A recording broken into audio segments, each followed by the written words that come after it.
Okay, so previous हमने यार semiconductor topic start कर दिया हुआ था। सेमीकंडक्टर के प्रीवियस लेक्चर में देख लेते हैं हमने क्या-क्या कवर कर लिया हुआ है। सो सेमीकंडक्टर में अगर हम बात करें प्रीवियस, तो सबसे पहले मैंने बताया था यार एनर्जी लेवल्स और एनर्जी बैंड्स के बारे में कि एनर्जी बैंड्स क्या चीज़ें होती हैं, कैसे ये डिफरेंट है एनर्जी लेवल से, वो जो हम केमिस्ट्री में 1s, 1s2 ये सब पढ़ते हैं, उनसे कैसे डिफरेंट है जब हम सॉलिड्स में बात करते हैं। इसमें कोई डाउट तो नहीं है? अच्छा, एक चीज़ और, कुछ भी डाउट रहे प्रीवियस पार्ट में तो पूछ लो आप लोग, फिर से क्लियर कर देंगे क्योंकि प्योर थ्योरेटिकल टॉपिक है, डाउट्स रह सकते हैं अगर पढ़ोगे तो। अगर रिवाइज ही नहीं किया तो फिर डाउट्स का चांस ही नहीं है। फिर हमने बात की वैलेंस बैंड और कंडक्शन बैंड। मैंने फर्स्ट लेक्चर में बहुत डिटेल में डिफरेंस बताने का भी ट्राई किया हुआ था। फिर इसके बाद हमने बेसिस देखा कि कंडक्टर, इंसुलेटर और सेमीकंडक्टर्स को कैसे डिफाइन करते हैं in terms of band theory. फिर टाइप ऑफ सेमीकंडक्टर्स पढ़े थे, जिसमें हमने पढ़ा इंट्रिंसिक सेमीकंडक्टर, जो कि बिल्कुल ही नेचुरल टाइप का सेमीकंडक्टर था, वो हमने डिस्कस किया हुआ। उसके बाद फिर हमने डिस्कस किया एक्सट्रिंसिक सेमीकंडक्टर, जिसमें दो टाइप के सेमीकंडक्टर होते हैं, पी टाइप और एन टाइप। एक्सट्रिंसिक क्या होता है? जिसमें हम क्या मिला देते हैं, कुछ इम्प्योरिटी। बिल्कुल इम्प्योरिटी मिला देते हैं। तो ये दो चांसेस होते हैं, इधर 3 वैलेंसी वाली या फिर 5 वैलेंसी वाली हम इम्प्योरिटी मिलाते हैं। सेमीकंडक्टर खुद 4 वैलेंट वाला होता है, 4 वैलेंसी वाला, तो वो कोवैलेंट बॉन्ड के लिए 4 इलेक्ट्रॉन्स को यूज करता है। तो उसके बेसिस पे हमने दो कैटेगरीज डिवाइड की थी, एन टाइप सेमीकंडक्टर और पी टाइप। तो वो भी मैंने एक्सप्लेन कर दिया था काफ़ी डिटेल में कि एन टाइप की खास बात क्या है, पी टाइप की खास बात क्या है।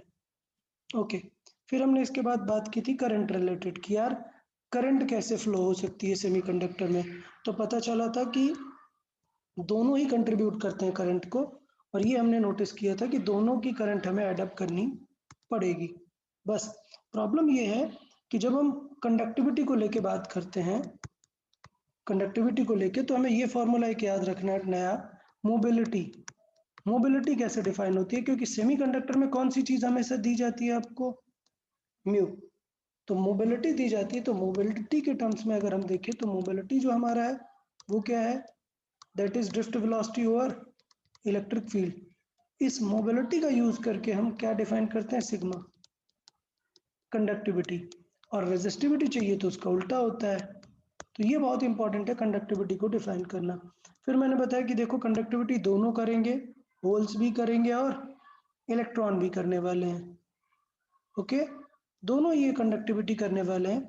बट मैंने बात की कि जब हम एन टाइप पी टाइप की बात करेंगे तो एन टाइप में क्या होगा? ई ज़्यादा होगा, तो उसमें ज़रूरत नहीं है कि आप फिर होल को कंसिडर करो, ई बस से निकाल लोगे तो भी काम बन जाएगा। पी टाइप में सिर्फ होल से निकाल लेंगे तो भी काम बन जाएगा। फिर हमने कुछ एग्जांपल्स इस पे डिस्कस किए थे। आई गेस ये एग्जांपल्स वगैरह सबको समझ आ गए थे यहाँ तक? सर समझ? हाँ बताएं। सर होल करंट की मूविंग फिर से समझा। ओके, अच्छा चले, होल करंट की मूविंग फिर से हम समझ लेते हैं। यार होल करंट की मूविंग जो है मोबिलिटी ऑफ होल्स पे डिपेंड करेगी। तो ये मैंने कैसे समझाया था कि सपोज एक एटम है, इस तरीके से डिस्कस कर रहे हैं, ये स्ट्रक्चर है। अब सिचुएशन ये है कि होल्स मतलब क्या होता है कि लेट से हम बात कर रहे हैं कि यहाँ पर एक होल क्रिएट हो गया थर्मली, मतलब इसका एक इलेक्ट्रॉन क्या आ गया? बाहर आ गया ड्यू टू थर्मल एजिटेशन, जो कि बहुत कम होगा, 1 इन अ बिलियन होता है। क्लियर? क्या होता है? 1 इन अ 1 बिलियन। तो 1 इन अ 1 बिलियन के चांस होते हैं इसके इलेक्ट्रॉन के बाहर निकलने के। बट लेट से ये होल क्रिएट हो गया। अब ये होल क्या करता है कि बिकॉज यहाँ पे इलेक्ट्रॉन डिफिशियंसी है, तो ये मॉलिक्यूल्स पास होने की वजह से ये अपने पास वाले मॉलिक्यूल का इलेक्ट्रॉन ले लेता है। ठीक है, तो अगर इसने इसका इलेक्ट्रॉन ले लिया तो बेसिकली यहाँ पे होल क्रिएट हो गया, जिसको मैंने रिप्रेजेंट करने के लिए थोड़ा सा ऊपर बना दिया, जबकि होल क्रिएट हुआ यहाँ पर। अब ये क्या करता है? बगल वाले एटम से ले लेता है एक इलेक्ट्रॉन, और यहाँ होल बन जाता है और यहाँ फिल। तो यहाँ पूरा ओके, यहाँ पूरा ओके, और यहाँ पर होल बन जाता है, फिर यहाँ पर होल बन जाता है। तो बेसिकली देखें तो ये होल मूव कर रहा है ना, इनडायरेक्टली बोलूं तो एक इलेक्ट्रॉन इधर मूव कर रहा है, बट उसे मैं इलेक्ट्रॉन की करंट नहीं बोलूंगा, मैं बोलूंगा कि होल आगे जा रहा है, तो that is the current because of hole. ठीक है, और जो फ्री इलेक्ट्रॉन घूम रहे हैं इस तरफ तो वो तो रहेंगे ही। क्लियर है यार? हाँ सर। वो ओके। तो यार आज का टॉपिक एकदम इम्पोर्टेंट है, मतलब बहुत ही ज़्यादा इम्पोर्टेंट है आज का टॉपिक। देखें, आज हम क्या स्टार्ट करने वाले हैं, हम स्टार्ट करने वाले हैं पीएन जंक्शन, जंक्शन डायोड। मतलब क्या, हमें पता है कि दो सेमीकंडक्टर हैं, एक पी टाइप है और एक एन टाइप है। इन दोनों को अगर हम आपस में मिला दें तो हमारा बन जाता है पीएन। अब इस पीएन को बोलते हैं, जो पीएन मिला के बनता है इसको बोलते हैं जंक्शन डायोड। सो ये बन जाता है पीएन जंक्शन डायोड। तो बेसिकली इस डिवाइस को बोलते हैं क्या, डायोड। इस डिवाइस को क्या बोलते हैं, डायोड। कुछ नहीं है, कोई खास बात नहीं है, सिर्फ क्या है, एक पी सेमीकंडक्टर और एक एन टाइप सेमीकंडक्टर है। अब एक चीज मैं पहले ही क्लियर कर देता हूं, अगर आप सोचें कि आप पी एक ले लो और एक एन ले लो और बना दो क्या पीएन जंक्शन डायोड, तो क्या ये पीएन जंक्शन डायोड बन गया? नहीं। क्यों? क्योंकि पीएन जंक्शन डायोड का जो इंटरेक्शन होता है वो एटॉमिक लेवल पे होता है, और जब आप दो चीजों को फिजिकली कनेक्ट कर दोगे ऐसे, तो क्या उनका एटॉमिक लेवल इतना अच्छा मेंटेन रहेगा क्या? क्या इसका मॉलिक्यूल इसके पास चला जाएगा क्या? नहीं। तो ऐसा नहीं होता, पीएन में एग्जैक्टली फ्री टू ट्रांसफर होता है। तो पीएन जंक्शन डायोड कैसे बनता है वो मैं पहले बता देता हूँ। ये कंफ्यूजन कहीं बुक में लिखी नहीं होती है कि पीएन कैसे बनता है, सिर्फ बना होता है और हमें लगता है कि एक पी जोड़ दिया एक एन जोड़ दिया काम बन गया। नहीं भाई, पीएन ऐसे नहीं बनता है। पीएन बनता है इस तरीके से। ये है एक सेमीकंडक्टर, लेट से सिलिकॉन है, यहाँ पे हम क्या करके रखते हैं, इसको रोक के रखते हैं। क्या करते हैं, एक हमने इंसुलेटर लगा के रखा हुआ है यहाँ पर, और अब डोप करते हैं। तो इसको डोप किया एल से और इसको डोप किया फास्ट, उल्टा हो गया, इसको फास्फोरस से और इसको एल से, सॉरी माय मिस्टेक, उल्टा है। ये एल होगा तो पॉजिटिव बनाएगा और ये एन, मतलब फास्फोरस। तो ये क्या बन गया, एन टाइप और ये पी टाइप। अब इसको हटा लेते हैं तो इनडायरेक्टली ये एक ही हो गया ना, जिसका आधा पार्ट क्या है, पी और आधा एन। समझ आया? अब ये एटॉमिक लेवल पर सेम ही है, क्यों?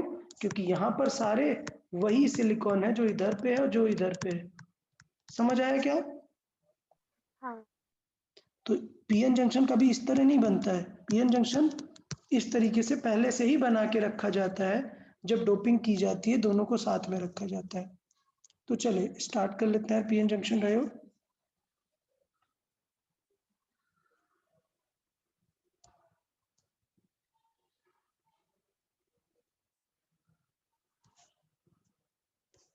ओके, चल देखिए, पीएन जंक्शन डायोड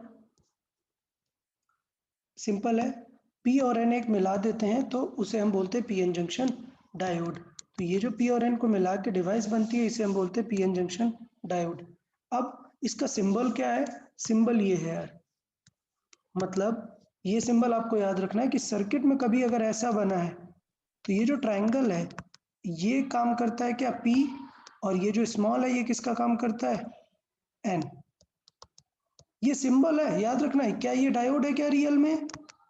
नहीं, ये क्या है, उसका एक सिंबल। जैसे क्या ये रेजिस्टेंस है क्या? नहीं, ये रेजिस्टर का क्या है, एक सिंबल है। तो वैसे डायोड का सिंबल समझ में आया सबको? ये डायोड का याद रहेगा ना? हाँ। हाँ। अभी क्या है, अब मैं समझाने से पहले आपको पहले रिप्रेजेंटेशन समझा देता हूँ। क्या? तो पी टाइप को थोड़ा सा देख लेते हैं। पी टाइप मतलब क्या है? पी टाइप मतलब ये है कि होल्स ज्यादा है। पी टाइप मतलब क्या है, होल्स ज्यादा है किससे, फ्री इलेक्ट्रॉन से। इसका मतलब ये होगा कि जैसे होता है, सपोज हम बता रहे हैं कि पॉजिटिव है, तो पॉजिटिव क्या होता है, जिसमें इलेक्ट्रॉन एक बाहर निकल आया और ये यूज हो सकता है कहीं पे भी। ठीक। होल्स कब बनता है, जब एक इलेक्ट्रॉन कंज्यूम हो गया और वो स्पेस यहाँ पर आ गया है तो बनता है वहां पर होल्स। तो ये एक रिप्रेजेंटेशन है क्या, कि ये जो खाली सर्किल है ये क्या है हमारा, होल, और ये जो फील्ड वाला है ब्लैक, ये क्या है, इलेक्ट्रॉन। तो यार किसी को डाउट तो नहीं ना, ये सिंबल समझ में आया? हाँ तो इससे क्लियर पता चल रहा है कि यहाँ पर क्या ज्यादा है, होल्स होल्स। तो ये पी टाइप है और यहाँ पे इलेक्ट्रॉन ज्यादा है, तो ये हो गया हमारा क्या, एन टाइप हो गया। ठीक, तो ये पी एन टाइप हो गया। इनका दूसरा रिप्रेजेंटेशन है ये, इस चीज को आपको समझना है, ये है दूसरा रिप्रेजेंटेशन। अब देखो प्रॉब्लम, मैं एग्जैक्ट एक बार में समझाता हूँ, तुरंत समझ में आ जाएगा। अगर आप कोई बुक पढ़ोगे तो आपको बिल्कुल गड़बड़ लगेगा, बहुत अलग अलग बुक में अलग अलग दिए रहता है। मैं एक बार में समझा रहा हूँ, पूरी चीजें समझ आएंगी कि पीएन में होता क्या एग्जैक्टली। तो देखना, मैं पहले समझाता हूँ आपको कि सोचो ये पीएन जंक्शन है, यहाँ पर पी है और यहाँ पर एन है। यहाँ पर क्या ज्यादा है, होल्स। ठीक है, तो मैं इलेक्ट्रॉन को यहाँ से भूल जाता हूँ, इलेक्ट्रॉन क्योंकि बहुत थोड़े से हैं मैं उनको भूल गया। यहाँ पर क्या है, इलेक्ट्रॉन ज्यादा है, तो यहाँ पर जो बचे हुए होल्स हैं मैं उनको भूल गया, ये एक दो थोड़े बहुत होल्स होंगे, ये भूल गया मैं। ये समझ आया? अच्छा, अब होता ये है कि अगर ये लेयर फिजिकल नहीं है, मतलब ये जो बीच की लेयर फिजिकल नहीं है, तो इसका मतलब इधर पे अगर कोई फ्री है तो वो इधर चला जाएगा ना। कोई डाउट इसमें? नहीं। नहीं। तो इसका मतलब ये होने वाला है कि ये इलेक्ट्रॉन यहाँ क्या करना स्टार्ट कर देंगे, डिफ्यूज होना स्टार्ट कर देंगे। क्या करेंगे, डिफ्यूज। समझ आया? तो इसका मतलब ये है कि इस सरफेस से अब इलेक्ट्रॉन गायब हो जाएंगे। यहां तक समझ आया? अच्छा, ये बताओ, ये जो एन टाइप है, ये इसका ओवरऑल चार्ज क्या होता है, नेगेटिव होता है या पॉजिटिव होता है? नेगेटिव। नेगेटिव होता है। हाँ पूछ लेते हैं प्रथमेश, बताओ यार, एन टाइप वाले का ओवरऑल चार्ज क्या होता है? सर ओवरऑल चार्ज मतलब ये एन टाइप है, ये एन टाइप सेमीकंडक्टर है, बताओ इसका ओवरऑल चार्ज क्या होता है, पॉजिटिव या नेगेटिव, कैसा चार्ज होता है ये? सर हमने उसको एक सेट करके वो बनाया है ना, तो निगेटिव रहते, मतलब निगेटिव ज्यादा रहते इलेक्ट्रॉन। हाँ, इसका मतलब बेटा तुम लोग नहीं पढ़ रहे हो, बेटा तुम लोग सर बिल्कुल नहीं पढ़ रहे हो। क्या एक्साइट भाई, प्रीवियस लेक्चर में क्या समझाया था, एक्साइट वगैरह बाद की बातें हैं, क्या बात करते हो यार। कितना अलग कलर से 2-3 बार ट्राई किया था कि ये वाला रेड अच्छा नहीं है, इसको मैंने फिर थोड़ा सा ऑरेंज कर लिया था। किस लिए किया था? इसीलिए कि तुम लोग ये याद रखो। यार तुम लोग इतनी इंपॉर्टेंट ऐसा अलग से लाइन लिखा है तुम लोग के लिए, तुम लोग उसको भी नहीं अच्छे से याद रख रहे हो। लो, इस बार मैंने इसे रेड कर दिया, अब याद रहेगा क्या कि पी और एन टाइप क्या बताती है, डेंसिटी बताती है। ये नहीं बताता कि वो चार्ज कैसा है, न्यूट्रल होता है वो। समझा? हाँ सर। दोनों ओवरऑल कैसे होते हैं, न्यूट्रल होते हैं। सिर्फ ये है कि यहाँ पे जो चार्ज कैरियर्स हैं वो ज्यादा नेगेटिव है, इलेक्ट्रॉन है चार्ज कैरियर्स, और यहाँ पे होल्स हैं चार्ज कैरियर्स। समझ आया क्या? हाँ भाई मैं बता रहा हूँ, बार बार नहीं ये करूंगा, तो थोड़ा सा पहली बार में ही समझ के ट्राई करना है। तो इससे ये पता चला कि यार अभी इसके पास चार्ज नहीं है, लेकिन अगर इसने अपने इलेक्ट्रॉन लूज कर दिए तो कौन सा चार्ज आ जाएगा इसके पास, पॉजिटिव। पॉजिटिव। भाई सब लोग ध्यान दे रहे हो ना? तो ये बन गया भाई पॉजिटिव, तो ये इलेक्ट्रॉन खत्म हो गया ना अब यहाँ से, यहाँ पे क्या आ गया, पॉजिटिव चार्ज आ गया। डन। और इसने इलेक्ट्रॉन ले लिए, तो यहाँ पर क्या आ गया, नेगेटिव। नेगेटिव। नेगेटिव चार्ज आ गया। अब देखना प्रॉब्लम, अब ये जो इलेक्ट्रॉन जा रहे हैं इधर, तो ये बेटा पॉजिटिव चार्ज है ना,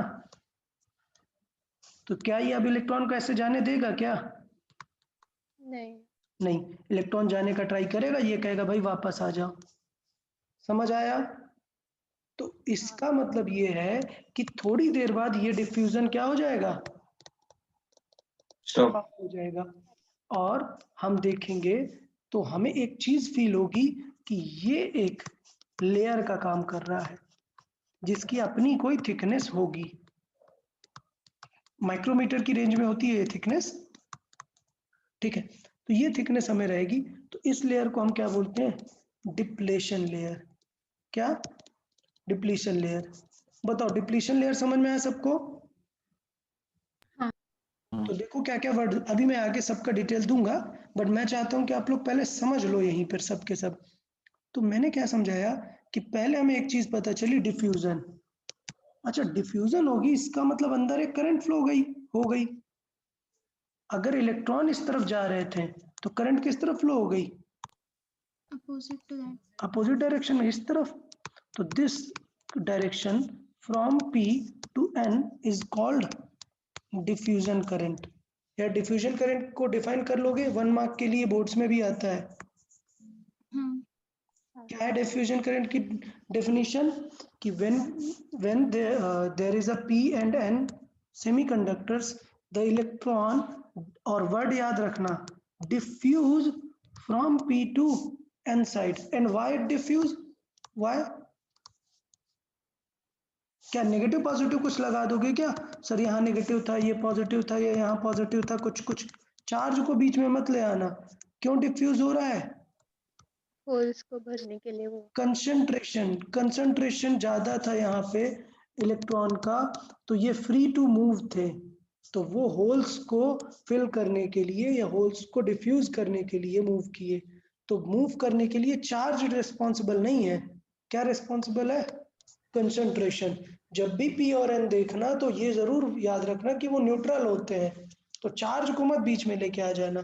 किसको लेके आएंगे अपन, कंसंट्रेशन।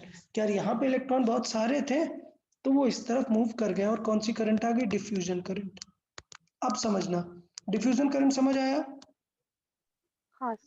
अच्छा, इसके बाद डिप्लेशन लेयर समझ आया? हाँ। अच्छा, डिप्लेशन लेयर हो गया, ठीक है। चले, डिप्लेशन लेयर हो गया, दो चीजें हो गई। अभी ये सब मैं और पूरा लिखाऊंगा तो वो टेंशन नहीं लेना है। सेकंड पॉइंट है, डिप्लेशन लेयर के बाद अंदर क्या है इसके, यहां पर क्या बचा, इस लेयर के अंदर क्या है बताओ, सेमीकंडक्टर होगा यार, अंदर सेमीकंडक्टर होगा ना। तो याद है मैंने बताया था कि यार ये तो इंट्रिंसिक है एक्सट्रिंसिक है, कैसा सेमीकंडक्टर है ये, एक्सट्रीम। इंट्रिंसिक टाइप का होगा ना, बेचारे के पास कुछ बचा नहीं ना, सब तो न्यूट्रलाइज हो गया। हाँ। तो दोनों थे इंट्रिंसिक, मैं फील करा रहा हूँ कि एक्सट्रिंसिक थे, ये अब फील आएगी एक्सट्रिंसिक जैसे है। क्यों? क्योंकि इसके पास ना तो होल है और ना ही इलेक्ट्रॉन्स है। बट एक चीज है, क्या, थर्मल। तो इसका मतलब वो 1 in a billion प्रोसेस तो हो ही रही होगी ना। मतलब थोड़े बहुत अगर मैं यहाँ पे बात करूं तो 1-2 इलेक्ट्रॉन तो निकल रहे ही होंगे ना। तो इसका मतलब डिप्लीशन लेयर के अंदर, वर्ड सुनेंगे सब लोग, डिप्लीशन लेयर के अंदर ड्यू टू थर्मल एजिटेशन, क्या, डिप्लीशन लेयर के अंदर ड्यू टू थर्मल एजिटेशन, अगर कोई होल और ये पेयर बनता है, electron and hole pair, due to thermal agitation, तो उनको क्या फील होगा, इधर नेगेटिव है ना और इधर पॉजिटिव, तो ये इलेक्ट्रॉन को कैसे खींच लेगा, इस तरफ। समझ आया? तो इसका मतलब ये है कि यू विल सी कि ड्यू टू थर्मल एजिटेशन थोड़े बहुत इलेक्ट्रॉन जो जनरेट होंगे वो भी इनके वजह से खींच लेंगे।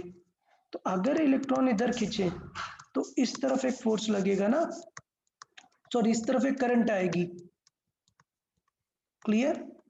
और इस करंट को बोलते हैं ड्रिफ्ट करंट। कौन सा करंट बोलते हैं इसको, ड्रिफ्ट करंट। तो यार ड्रिफ्ट करंट की भी डेफिनेशन अच्छे से समझ में आ गई सबको? अभी मैं थोड़ी देर बाद सबसे पूछूंगा, ठीक है। ये यहां तक यार समझ आ गया सबको?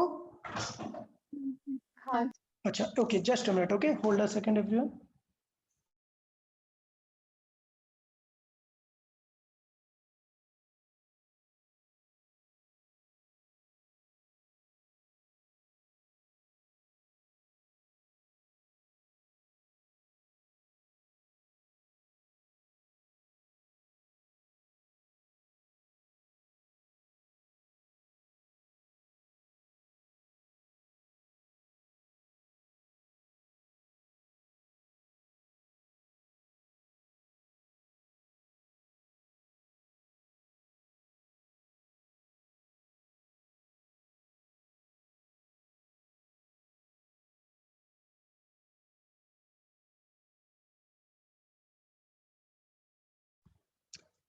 ओके, हाँ, सो हमने क्या क्या सीखा? हाँ, हमने यहाँ पर एक करंट देखी, कौन सी? Drift current. और एक ये नहीं देखी, कौन सी? सॉरी, ये डिफ्यूजन करंट थी जो इधर से इधर जा रही थी, और यहाँ पर ड्रिफ्ट करंट जा रही है। ठीक है, अच्छा, ये अब मैं फिगर से एक्सट्रैक्ट करना स्टार्ट करता हूँ, उस पर ही मैं फिर से एक बार क्लियर करूंगा और आप सबको पूछता जाऊंगा। ओके, तो पहले हमने क्या क्या टर्म सीख लिए वो पहले हम सुन लेते हैं। पीएन जंक्शन डायोड क्यों इंपॉर्टेंट है? क्योंकि भाई काफी पूछा जाता है, इसके 4-5 यूजेस हैं, वो सब आप हमसे पूछे जाते हैं, इसलिए पीएन जंक्शन डायोड थोड़ा सा इंपॉर्टेंट है। मैं फिर से क्लियर करवा लेता हूँ चीजों को। Okay, just wait.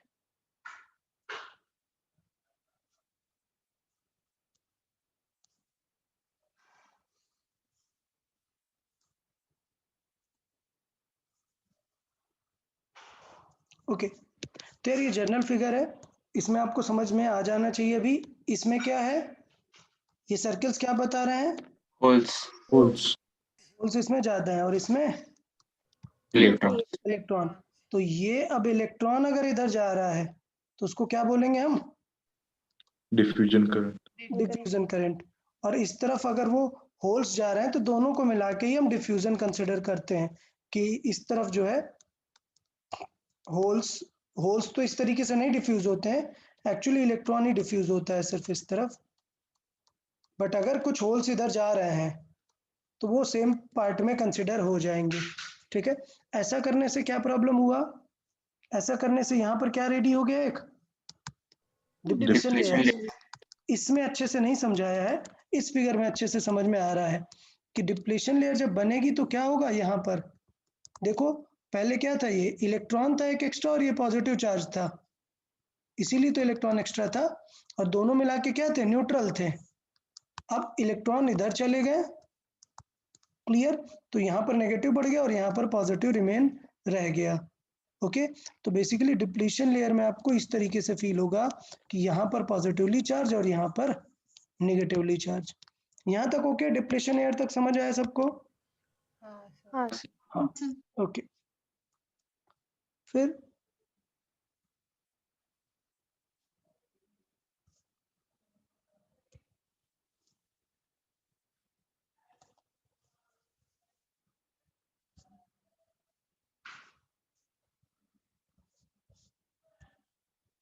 Okay,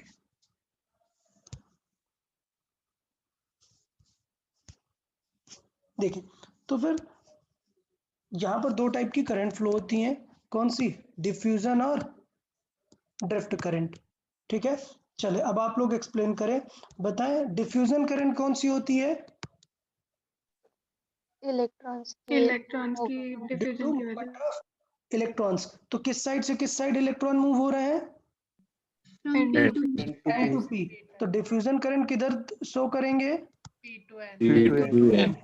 P to N show करेंगे। तो मैं यहाँ पर हाईलाइट कर देता हूँ कि this diffusion give rise to a current from P side to N side called diffusion current. यार एक एक मार्क के लिए डेफिनेशन आती है, अच्छे से लिख देंगे डिफ्यूजन किसको बोल रहे हैं।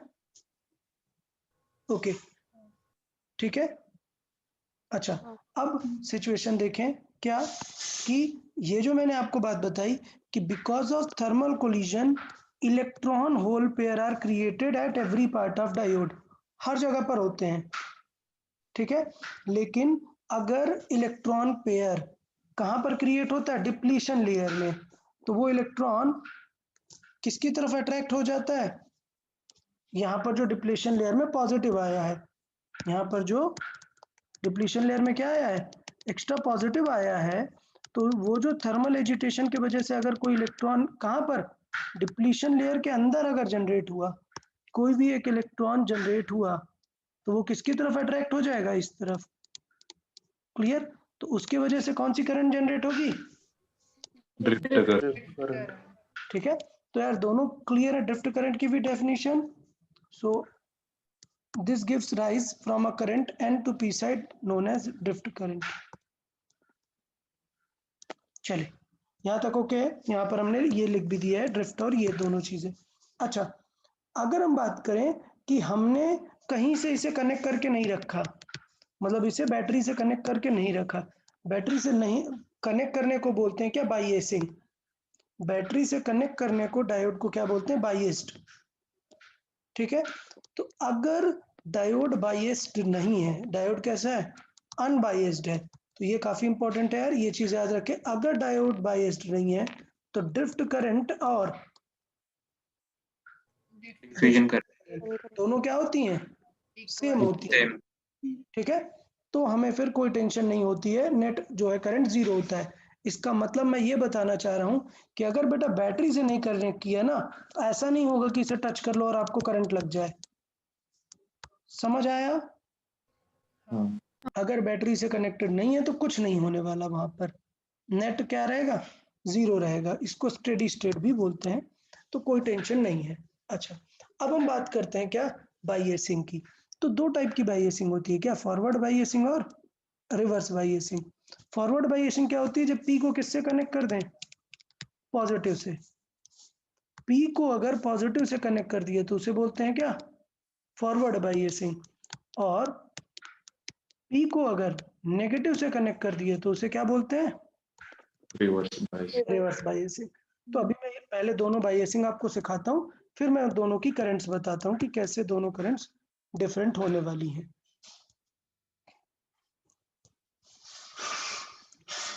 Okay, so just a minute.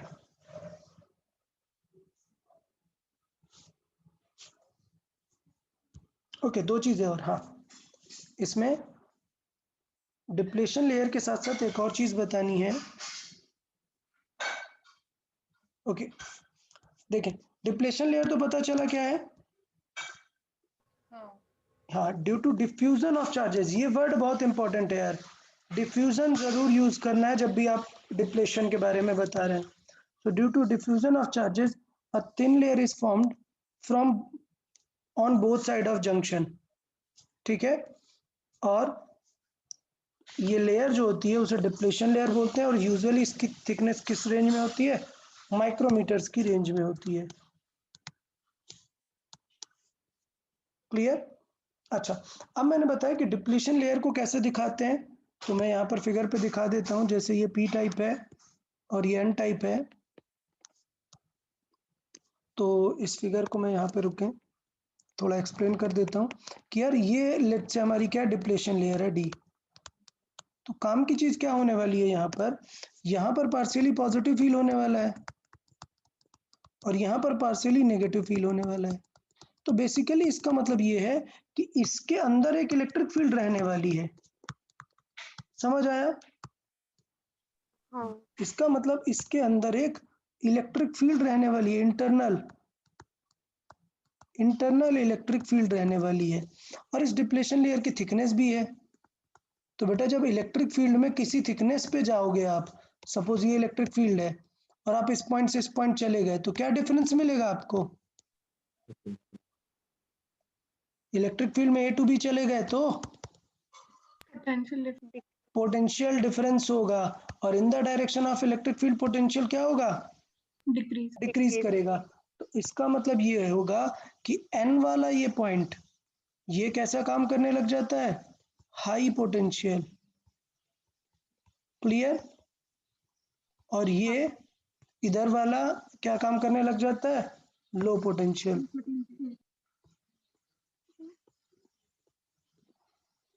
अच्छा, तो ये सिचुएशन हो गई। इसका मतलब ये है कि इसका मतलब ये है कि अगर मुझे करंट इसमें फ्लो करानी है तो मुझे इस पोटेंशियल को ओवरकम करना पड़ेगा। क्यों? क्योंकि ये तो अंदर स्टैब्लिश हो गया ना परमानेंटली।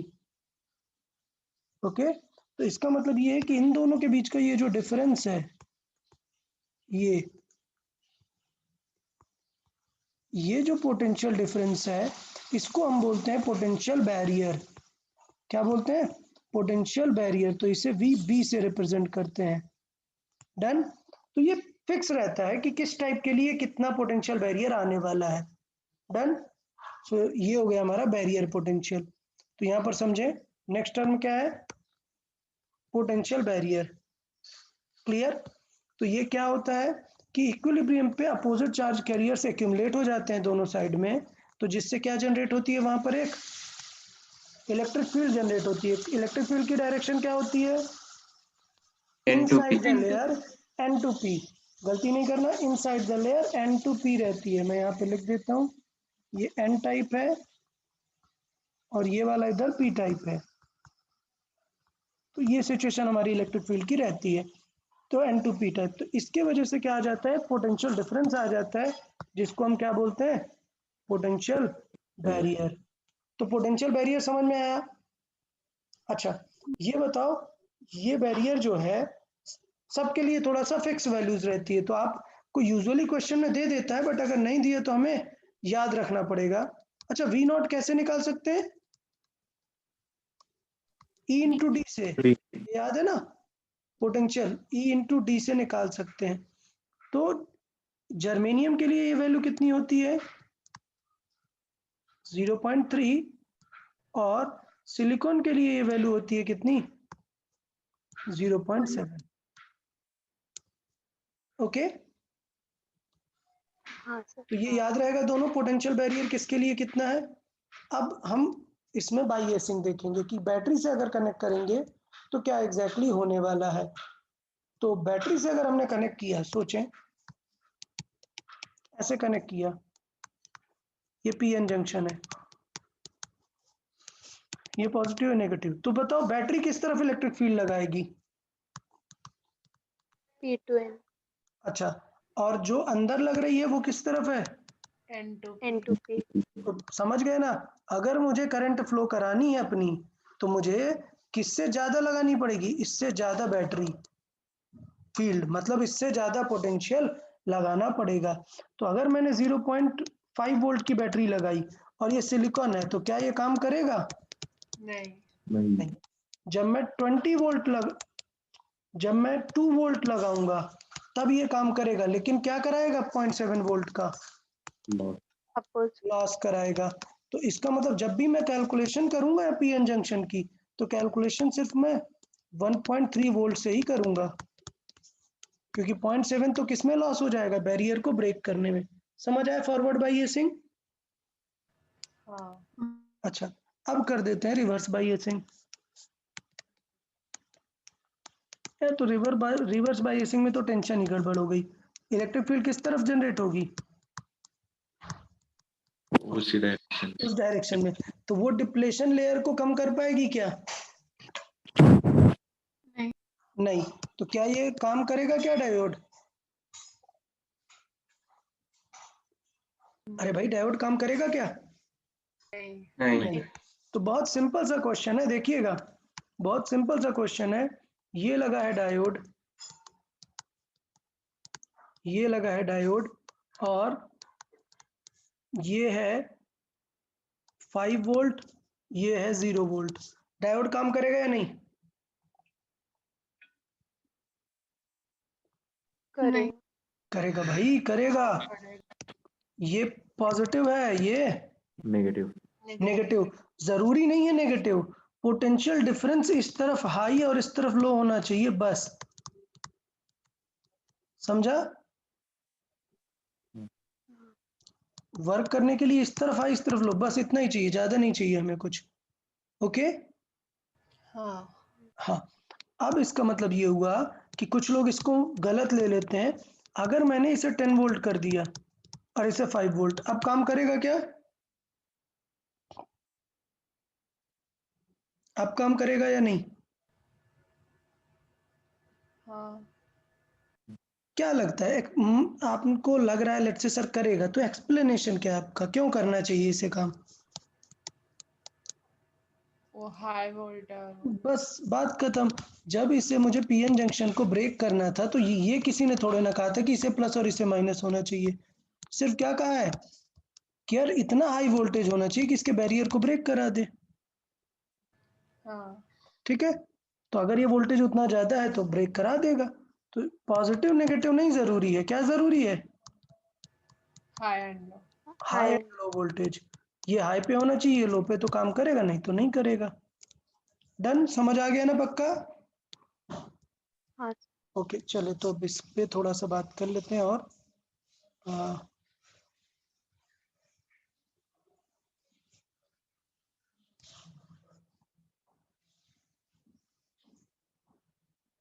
ओके, तो हम बात कर लेते हैं क्या, biasing of a junction. Biasing मतलब क्या करना है? बायसिंग मतलब क्या बोलते हैं? बैटरी से बैटरी कनेक्ट करना। बायसिंग मतलब बैटरी से कनेक्ट करना। तो भाई दो मोड हो सकते हैं क्या, फॉरवर्ड और रिवर्स। रिवर्स। अब मुझे लगता है एक्सप्लेन करने की जरूरत बची ही नहीं। क्यों? फॉरवर्ड मतलब क्या, पॉजिटिव को किससे कनेक्ट करेंगे? P type. पी टाइप से।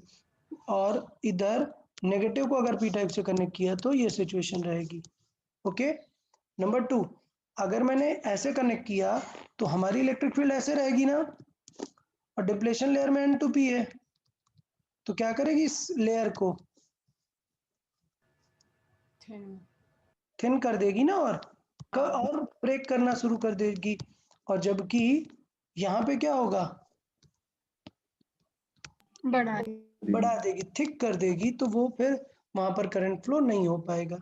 अच्छा, इलेक्ट्रॉन के टर्म्स में भी देख सकते हैं कि अगर हमने यहाँ पे ज्वाइन किया हुआ है, मतलब करंट यहाँ से ऐसे फ्लो होनी चाहिए, इसका मतलब इलेक्ट्रॉन क्या होने चाहिए, यहाँ से ऐसे मूव करने चाहिए।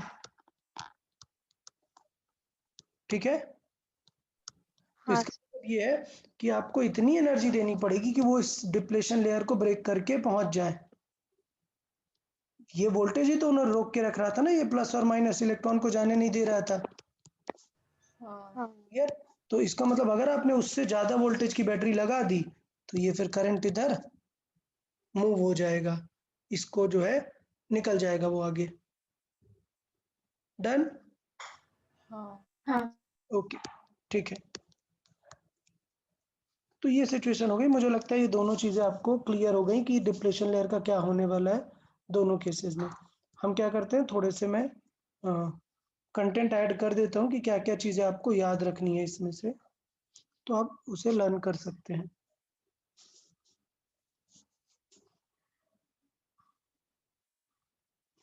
ओके, देखें, फॉरवर्ड बायसिंग के लिए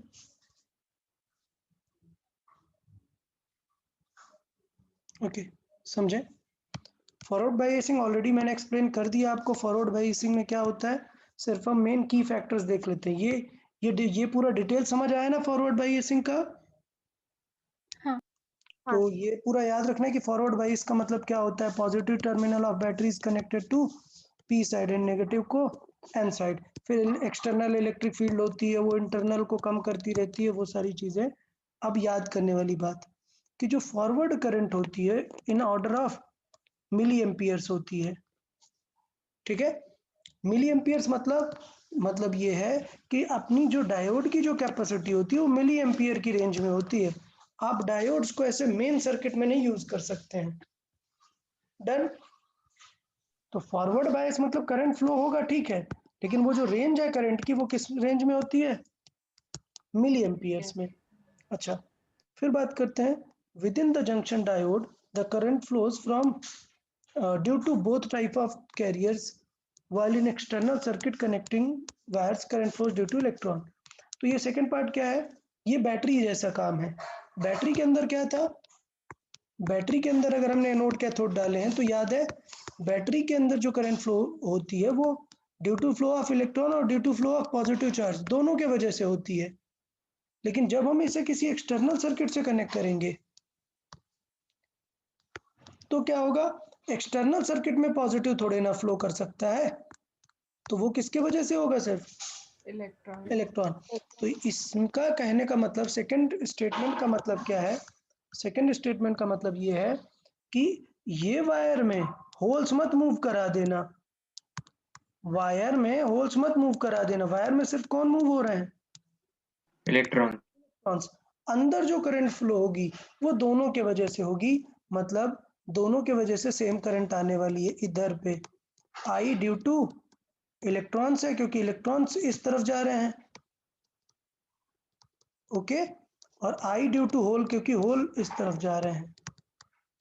तो क्या ये बनाने की जरूरत है या पहले याद है जो हमने बताया था? याद है। इलेक्ट्रॉन इधर मूव हो रहा है, मैं एरो बना के चलो कर देता हूं। इलेक्ट्रॉन इस तरफ मूव हो रहा है, जिसकी वजह से ये आएगी करंट ड्यू टू इलेक्ट्रॉन्स, ठीक है। होल्स इस तरफ मूव हो रहे हैं, इनके वजह से जो करंट आएगी वो भी इस तरफ ही आएगी, करंट ड्यू टू होल। समझ आया? बट जो बाहर होगी वो सिर्फ क्या होगी? करंट ड्यू टू, मतलब इलेक्ट्रॉन ही दोनों को मैनेज करने वाले हैं, क्योंकि वायर में होल्स नहीं मूव करने वाले हैं, ठीक है। तो ये हो जाएगी टोटल करंट। ओके, ठीक है। थर्ड देख लेते हैं। Variation of current is not proportional to V. हाँ, मतलब ये जो करंट का वेरिएशन है वो कैसा है? प्रोपोर्शनलिटी नहीं है। मतलब आप ये नहीं बोलेंगे कि वी जितना ज्यादा लगाओगे तो प्रोपोर्शनल टू आई आएगा, ठीक है। तो वो देख लेते हैं आगे, मैं फिगर दोनों का रिजल्ट आपको बता देने वाला हूँ। चलो, तो पहले हम रिवर्स बायस को भी देख लेते हैं और फिर मैं फिगर के थ्रू दोनों चीजें एक्सप्लेन कर दूंगा।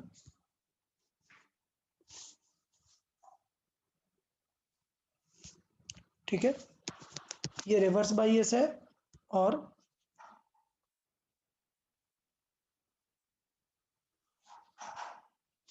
यहाँ पर हम दोनों के कंक्लूजन का फिगर ऐड कर देते हैं।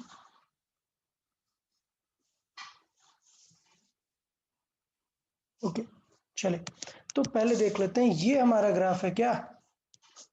डायोड पे करंट का ग्राफ।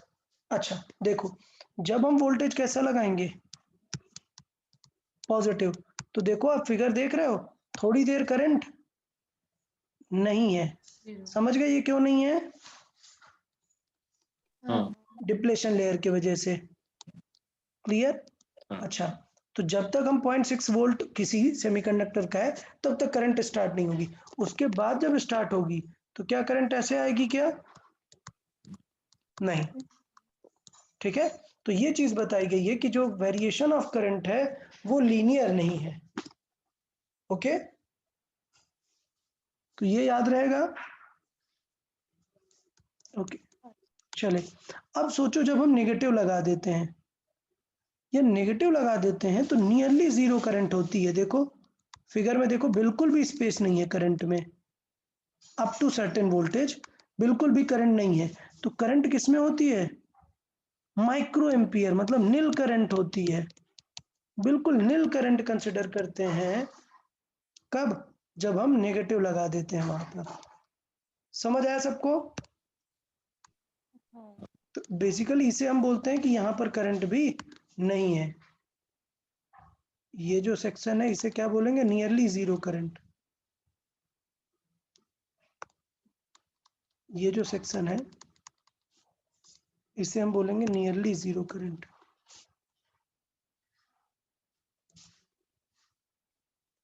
तो इसका मतलब ये क्या है? रिवर्स बायस्ड है, रिवर्स बायस्ड। और ये सेक्शन क्या है? Forward biased.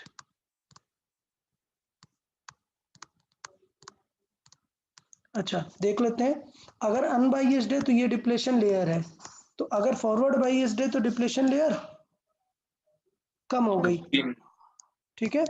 अच्छा, और यहाँ पर अगर डिप्लेशन लेयर क्या हो गई? बढ़ गई है, ठीक। तो ये थिकनेस दिखाई है यहाँ पर कि डिप्लीशन लेयर की थिकनेस क्या है। ये सपोज स्टैंडर्ड थिकनेस थी, सो फॉरवर्ड बायस करने में थिकनेस कम हो गई और रिवर्स बायस करने में थिकनेस थोड़ा ज्यादा हो गई। समझा? तो फॉरवर्ड और रिवर्स बायस का ग्राफ समझ आया? अच्छा, तो फिर देख लेते हैं, ये तीनों बातें समझ में आ गई। करंट की रेंज क्या है, करंट किनके वजह से फ्लो हो रही है, और ग्राफ कैसा होगा, नॉन लीनियर ग्राफ रहेगा। चलो, रिवर्स बायस क्या है, डेफिनेशन पता है, ये पॉजिटिव को किससे कनेक्ट कर देना है, एन से, और नेगेटिव को इससे। तो इलेक्ट्रिक फील्ड आएगी, वो अपोज करेगी, पोटेंशियल का प्रॉब्लम है, वो सब मैंने एक्सप्लेन कर दिया है। जो इस पे करंट आती है वो बिल्कुल भी कम होती है, क्योंकि वो माइनॉरिटी चार्ज कैरियर्स के वजह से है। ठीक है, मेन चार्ज कैरियर्स तो नहीं पहुंच पाएंगे, वो जो बीच में माइनॉरिटी वाले हैं थोड़े, उनके वजह से ये करंट हो सकती है। अब विद इन द जंक्शन दोनों के वजह से करंट होती है, बट बाहर सिर्फ इलेक्ट्रॉन्स ही रहने वाले हैं। और थर्ड नंबर, ग्राफ कैसा होगा, नॉन लीनियर। ठीक है, तो एक फिगर स्टार्टिंग था जिसमें मैंने यहाँ पर ये चीजें देखी हैं, ये दोनों। अब देखो यहाँ पर समझो, जब फॉरवर्ड बायस में है तो करंट किनके वजह से है, मेजॉरिटी की वजह से या माइनॉरिटी की वजह से है, मेजॉरिटी। मेजॉरिटी की वजह से। और मेजॉरिटी कैरियर्स क्या करते हैं, डिफ्यूज करते हैं या ड्रिफ्ट करते हैं, डिफ्यूज के वजह से। तो इसलिए देखो, फॉरवर्ड बायस में करंट क्यों ज्यादा होती है, क्योंकि वो करंट कैसी है, डिफ्यूज करंट है। तो ये थोड़ा सा ध्यान देना है कि फॉरवर्ड बायस में जो करंट फ्लो होती है वो किसके वजह से है, डिफ्यूजन करंट है। ठीक है, वो ड्रिफ्ट से ज्यादा होती है। रिवर्स बायस की करंट ऑलमोस्ट जीरो कंसिडर करना है हमें, और वो क्यों है, क्योंकि वो ड्रिफ्ट की करंट है, और ड्रिफ्ट की करंट काफी कम होती है एज कंपेयर टू डिफ्यूजन। ठीक है, अगर कुछ भी कनेक्टेड नहीं है तो दोनों सेम रहती हैं, लेकिन अगर कनेक्टेड है तो तब के केस में ये वैल्यू बहुत ही कम रहती है, उसके वजह से यहाँ पे। तो यार सारी चीजें समझ में, ड्रिफ्ट, डिफ्यूजन और पोटेंशियल बैरियर, यहाँ तक सबको ओके है? हाँ। ओके, चले, तो ये ग्राफ भी समझ में आ गया ना? अच्छा, तो यहाँ तक बातें थी। अब इसके बाद बहुत इंपॉर्टेंट दो चीजें होंगी, बहुत ही अच्छे से समझना है। एक सेकंड पहले मैं देखूं,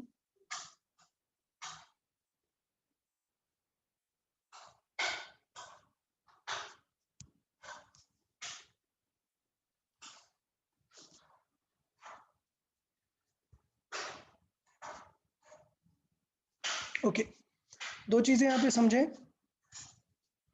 नंबर वन, रेजिस्टेंस के बारे में देख लेते हैं, फॉरवर्ड एंड रिवर्स रेजिस्टेंस। अगर मैं बोलूं कि डायोड फॉरवर्ड में करंट फ्लो होने देता है, तो क्या फॉरवर्ड में कोई भी रेजिस्टेंस होगा क्या उसका? नहीं होगा। नहीं होगा। तो अगर मैं आइडियल केस मानूं, कम रहेगा, अगर आइडियल केस मानूं तो फॉरवर्ड रेजिस्टेंस कैसा होगा, जीरो। और रिवर्स रेजिस्टेंस कैसा होगा, अगर मैं आइडियल मान रहा हूं तो क्या कोई भी बैरियर पोटेंशियल मानूं मैं? नहीं, जीरो। तो ये थोड़ा सा याद रखना है, ये बैरियर पोटेंशियल है।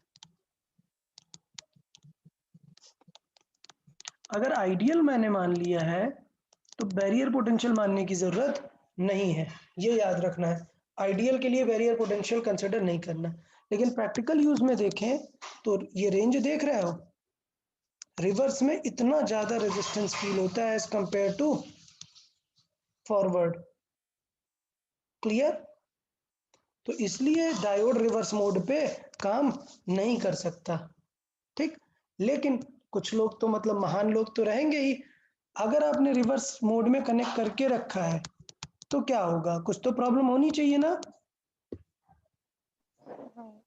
मतलब वापस से आ जाते हैं इस ग्राफ में, ये वाला ग्राफ देखते हैं। ठीक है, ये ग्राफ मैं समझाता हूँ।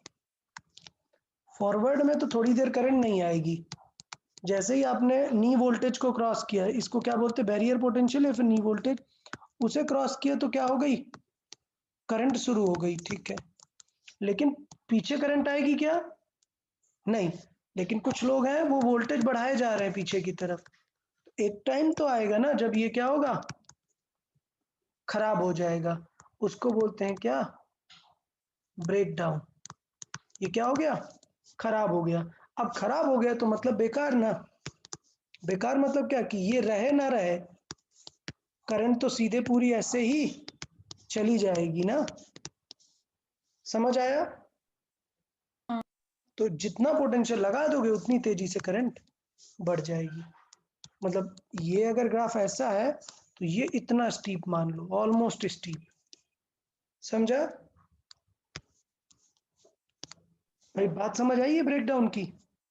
हाँ हाँ सर। अच्छा, तो अब साइंटिस्ट लोग तो ऐसे होते हैं कि यार वो डीमेरिट्स में भी कुछ ना कुछ मेरिट्स ढूंढ ही लेते हैं।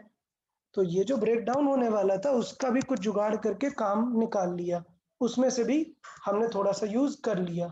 तो देखें, ब्रेकडाउन भी दो तरीके का होता है, एक होता है एवलांचे ब्रेकडाउन, ठीक है, और एक होता है जीनर ब्रेकडाउन। ब्रेकडाउन कितने तरीके का है? दो दो। तरीके का, एवलांचे ब्रेकडाउन और एक जीनर ब्रेकडाउन। अच्छा, एवलांचे को किसने एक्सप्लेन किया? एवलांचे ने एक्सप्लेन नहीं किया, जीनर ने ही एक्सप्लेन किया था। तो बेसिकली जीनर ने ही बताया कि ये खराब हो गया और उसने ही एक जुगाड़ लगाया और बोल दिया भाई ये अच्छा वाला डायोड है, ये खराब नहीं होगा, और उसको क्या नेम दे दिया? Zener diode. तो एवलांचे ब्रेकडाउन को एक्सप्लेन करने के लिए एक नंबर का आता है, सिंपल वर्ड में समझाना है क्या कि रिवर्स बायस में अगर कनेक्ट कर दिया और आपने एक हाई वोल्टेज लगा दिया, ठीक है, तो आपको प्रॉब्लम आ जाने वाली है और वो जो है उसके सारे कोवेलेंट बाउंड है वो क्या हो जाएंगे? ब्रेकडाउन हो जाएंगे। क्लियर? और सडनली पूरी करंट फ्लो होने लग जाएगी। इस टाइप के ब्रेकडाउन को क्या बोलते हैं? एवलांचे ब्रेकडाउन। क्लियर? और एक्सप्लेन किसने किया था? जीनर ने। तो हमारे सिलेबस में एवलांचे का डिस्कशन नहीं, खराब हो गया तो बेकार, जीनर का डिस्कशन है कि जीनर डायोड क्या चीज है। तो याद रखें जीनर डायोड हमारे सिलेबस में है और इम्पोर्टेंट है। ये क्या होता है? जीनर डायोड ब्रेकडाउन के बाद भी काम करता है, समझ आया? अच्छा, तो मैं जीनर डायोड में एक्सप्लेन करूंगा, बट अब बिकॉज मुझे एवलांचे इफेक्ट यहाँ पर बताना होगा तो मैं दोनों ही आपको यहाँ पर क्लियर कर देता हूँ कि एवलांचे इफेक्ट क्या है और जीनर ब्रेकडाउन कैसे हुआ। क्लियर यहाँ पर सब? ओके, तो एवलांचे इफेक्ट और जीनर ब्रेकडाउन दोनों को मैं यहाँ पर समझा देता हूँ। अच्छा, इसका मतलब ये है कि मैं जीनर डायोड में फिर ज़्यादा नहीं एक्सप्लेन करूँगा कि जीनर डायोड कैसा है। तो यहाँ पर हो गया हमारा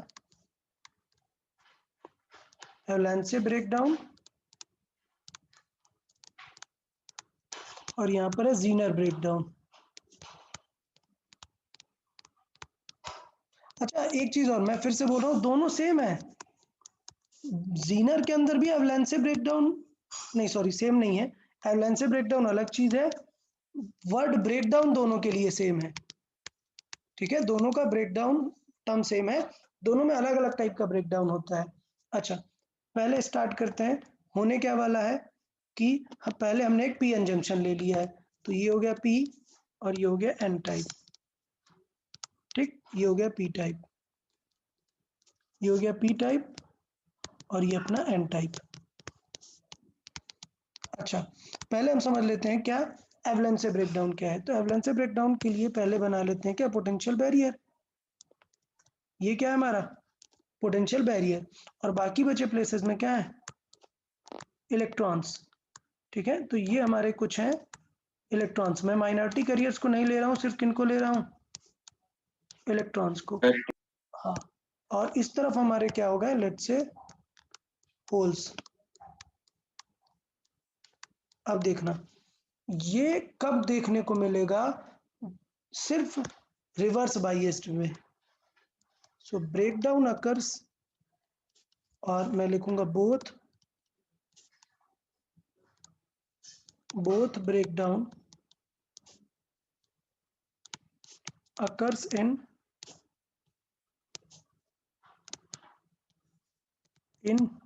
reverse biased mode, reverse biased mode, ठीक है। तो इसका मतलब क्या है? सिचुएशन देखें कि अभी जैसे ही हमने इसे रिवर्स बायस्ड में लगाया तो रिवर्स बाइस्ड का मतलब क्या है कि पॉजिटिव को किससे कनेक्ट किया, नेगेटिव। नेगेटिव से, ठीक है, और इसे पॉजिटिव से। तो एक इलेक्ट्रिक फील्ड इस तरफ आएगी,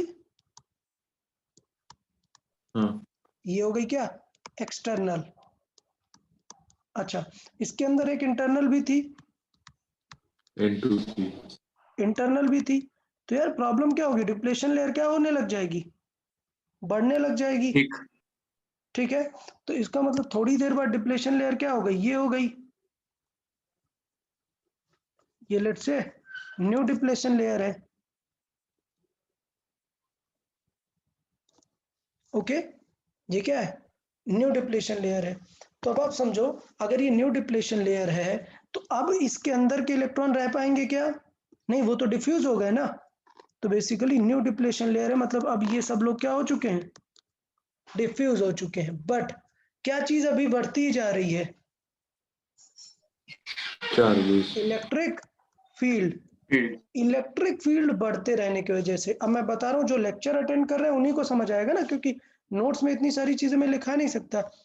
इलेक्ट्रिक फील्ड बढ़ जाने की वजह से इलेक्ट्रॉन को किस तरफ फील होगा, पी की तरफ। इलेक्ट्रॉन को एन की तरफ एक फोर्स फील होगा। ओके, तो हाँ। ये पहले मैं दोनों केसेस में देख लेता हूँ। इस केस में इलेक्ट्रिक फील्ड क्या होगी, ई इंटरनल प्लस ई एक्सटर्नल, वो दोनों मिलके ई जो बनाते हैं वो इंक्रीज होने लग जाती है काफी। और इसके वजह से क्या होता है, यहाँ पर जो इलेक्ट्रॉन्स हैं उनको काफी सारी क्या मिल जाएगी, एनर्जी मिल जाएगी ना, फोर्स मिल जाएगा, क्लियर। तो ये इलेक्ट्रॉन क्या करता है, यहाँ पर जो सिलिकॉन एटम था, इलेक्ट्रॉन के पास हाई काइनेटिक एनर्जी आ जाती है, बहुत ही ज्यादा। Electron moves with high kinetic energy, clear. अब देखना, अब मैं यहाँ पर क्लासिकल मैकेनिक्स लगा रहा हूँ। यूजुअली मॉलिक्यूलर लेवल पे कौन सी मैकेनिक्स लगेगी, क्वांटम। लेकिन अभी क्वांटम मैकेनिक्स लगाने का कुछ मतलब नहीं है, बेसिक फीलिंग से भी समझ सकते हैं। तो इलेक्ट्रॉन मूव करेगा बहुत ही काइनेटिक एनर्जी से, तो इतनी ज्यादा काइनेटिक एनर्जी की वजह से वो कोलिजन करता है इसके किससे, बाउंडेड इलेक्ट्रॉन से। ये कोलाइड करता है इसके बाउंडेड इलेक्ट्रॉन से और उसको भी बाहर निकाल देता है, क्लियर। तो इसका मतलब क्या हो जाता है कि बहुत ज्यादा कोलिजन होते हैं, क्लियर। इसके वजह से क्या होते हैं, हाई नंबर ऑफ कोलिजन होता है। और बेटा अगर कोलिजन होगा तो वहां पर क्या जनरेट होगी, हीट जनरेट होती है। और हीट जनरेट होने की वजह से क्या हो जाता है, ये बर्नआउट हो जाता है, खराब हो जाता है डायोड। समझ आया, हाँ ओके। हाँ। सो डायोड बर्न्स आउट, ठीक है, मतलब स्पॉइल्ड हो जाता है। ये समझ आया। तो बेसिकली एवलेंसी इफेक्ट हमारे काम में आया क्या, कुछ नहीं, इसने तो डायोड को जला दिया। तो बेसिकली जब हम ज्यादा पोटेंशियल लगा देंगे नेगेटिव को तो ये क्या हो जाता है, ये अच्छा, ये VBR क्या है, ब्रेकडाउन वोल्टेज।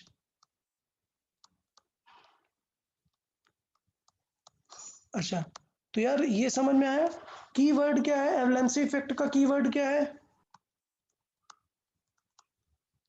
क्या है, नंबर ऑफ। हाँ, बहुत ज्यादा एटॉमिक कोलिजन होते हैं जिसकी वजह से इतनी हीट जनरेट होती है कि वो खराब हो जाता है। अब जो साइंटिस्ट है हमारे जीनर, उन्होंने क्या किया, थोड़ा सा जुगाड़ लगाया। और ये जो डायोड है, डायोड वही है, कोई टेंशन नहीं, ये भी रिवर्स बाइस्ड मोड में चलता है। अच्छा, बाय द वे इसे मुझे जीनर में एक्सप्लेन करना चाहिए, बट मैं पहले ही एक्सप्लेन कर देता हूँ। जीनर में एक और बार एक्सप्लेन कर दूंगा कि सब कुछ वही सेटअप हो रहा है, लेकिन ये हाईली डोप्ड होता है, highly doped. Highly doped PN diode क्या होता है यार, हाईली डोप्ड पीएन डायोड की वजह से क्या चीजें बढ़ जाएंगी अब इनके पास, E और N। हाँ, E और N बढ़ जाएंगे। तो अभी फील करना कि लेट से ये है, ये थी डिप्लेशन लेयर, अब इसके पास थे N, बट N है बहुत सारे। N क्या है? बहुत सारे N है इनके पास। अब समझ आया आइडिया? मैं पूरे अब नहीं ड्रॉ कर रहा हूँ। अब आप समझ जाएंगे कि इसके पास इलेक्ट्रॉन्स क्या हैं, बहुत सारे हैं। क्यों क्यों भाई बहुत सारे? क्योंकि हमने ऐसा बनाया है, हाईली डोप किया हुआ है इसे। अच्छा, इस तरफ क्या है? होल्स हैं लेकिन हाईली डोप्ड है, मतलब बहुत सारे होल्स हैं। समझा ये? अब देखो ऐसा करने से हुआ क्या,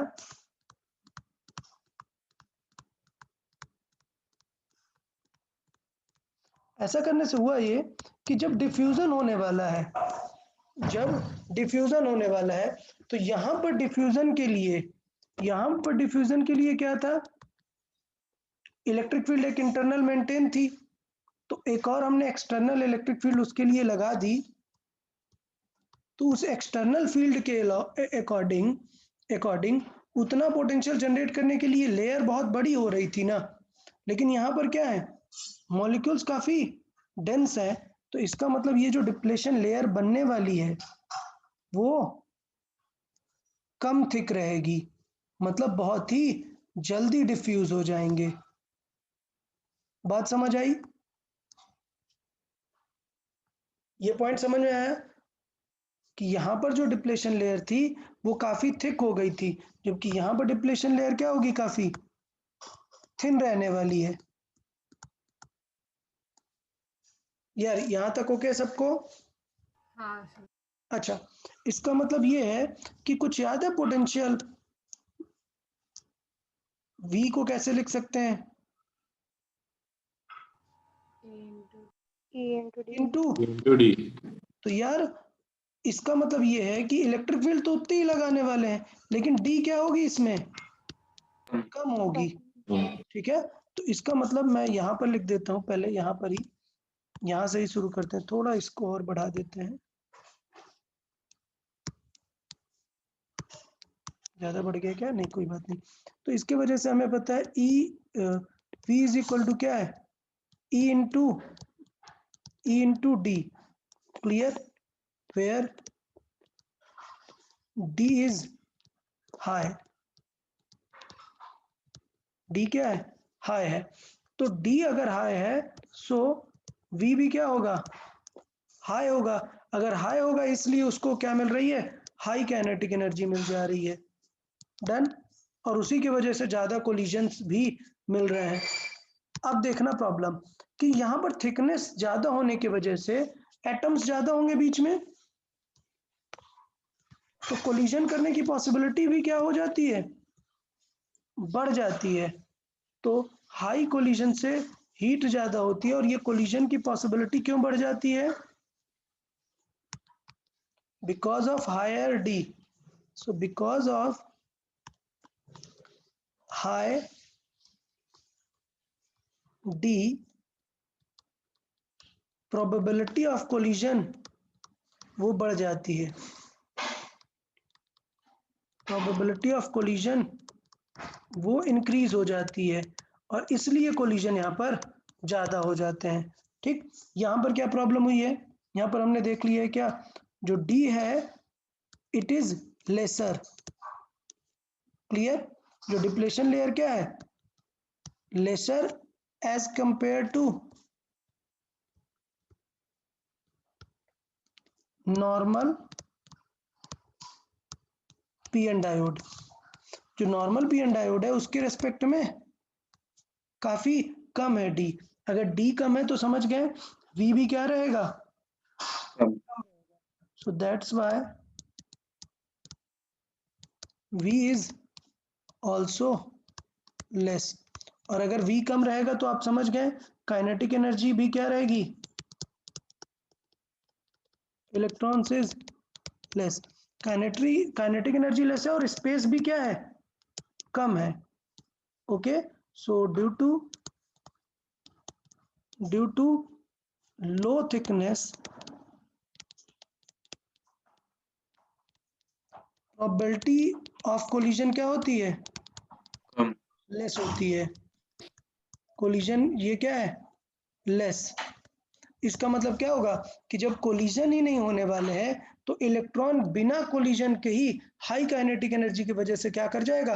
क्रॉस कर जाएगा। क्लियर? तो इसका मतलब करंट तो आ जाएगी लेकिन डायोड खराब नहीं होगा। Clear? So probability of collision is less but electron will cross due to high kinetic energy. So but electron will cross due to kinetic energy. और अगर इलेक्ट्रॉन क्रॉस हो गया मतलब वहां पर क्या हो गई? करंट हो गई। क्लियर? इसका मतलब कि एक टाइप का ब्रेकडाउन तो हो गया लेकिन हमारा वो खराब नहीं हुआ डायोड। क्लियर? यहां तक समझ आ गया सबको? हाँ सर। हाँ, तो ये दोनों में चीजें समझ में आएंगी कि डायोड जो है बर्नआउट नहीं होगा और करंट जो है स्टार्ट हो जाएगी। उसको क्या बोलते हैं? Zener diode. तो इसके काफी सारे काम हैं, वो हम आगे देख लेंगे। यहाँ पर मैं थोड़ा सा बना देता हूँ चीजों को। जैसे सपोज ये है यहाँ पे D और ये D डैश है, तो ये कंफर्म है D dash is less than D।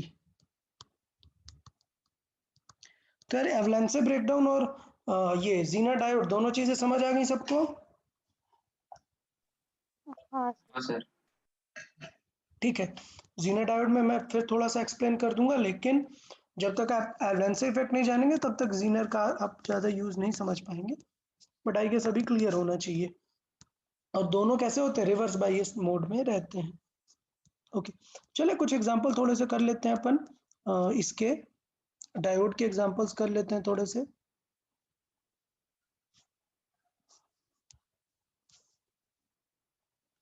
Okay, चलिए बताएं इस केस में।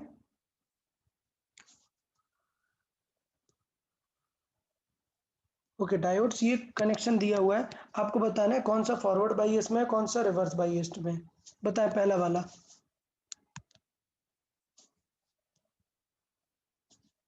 फॉरवर्ड। फॉरवर्ड। तो मैं फिर से लिखता हूँ कि फॉरवर्ड और रिवर्स बायस्ड की पहचान क्या है, आइडेंटिफिकेशन क्या है? Plus and minus is not true identification. True identification क्या है? High and low. So forward bias, तो ये फॉरवर्ड बायस्ड होगा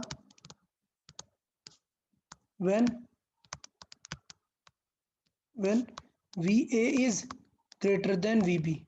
बस ये थॉट होनी चाहिए। ठीक, तो ये सेकंड वाला क्या होगा? ये पहला वाला तो हो गया फॉरवर्ड बायस। ओके, सेकंड वाला बताओ। Reverse bias. रिवर्स। ये क्या है? हाई है और ये लो, क्योंकि -10 क्या होता है? कम होता है। -10 -5 से भी कम है। तो ये P किससे कनेक्ट हो गया? इस बार लो से कनेक्ट हो गया, तो ये क्या होगा? Reverse. Reverse biased. Done? Okay,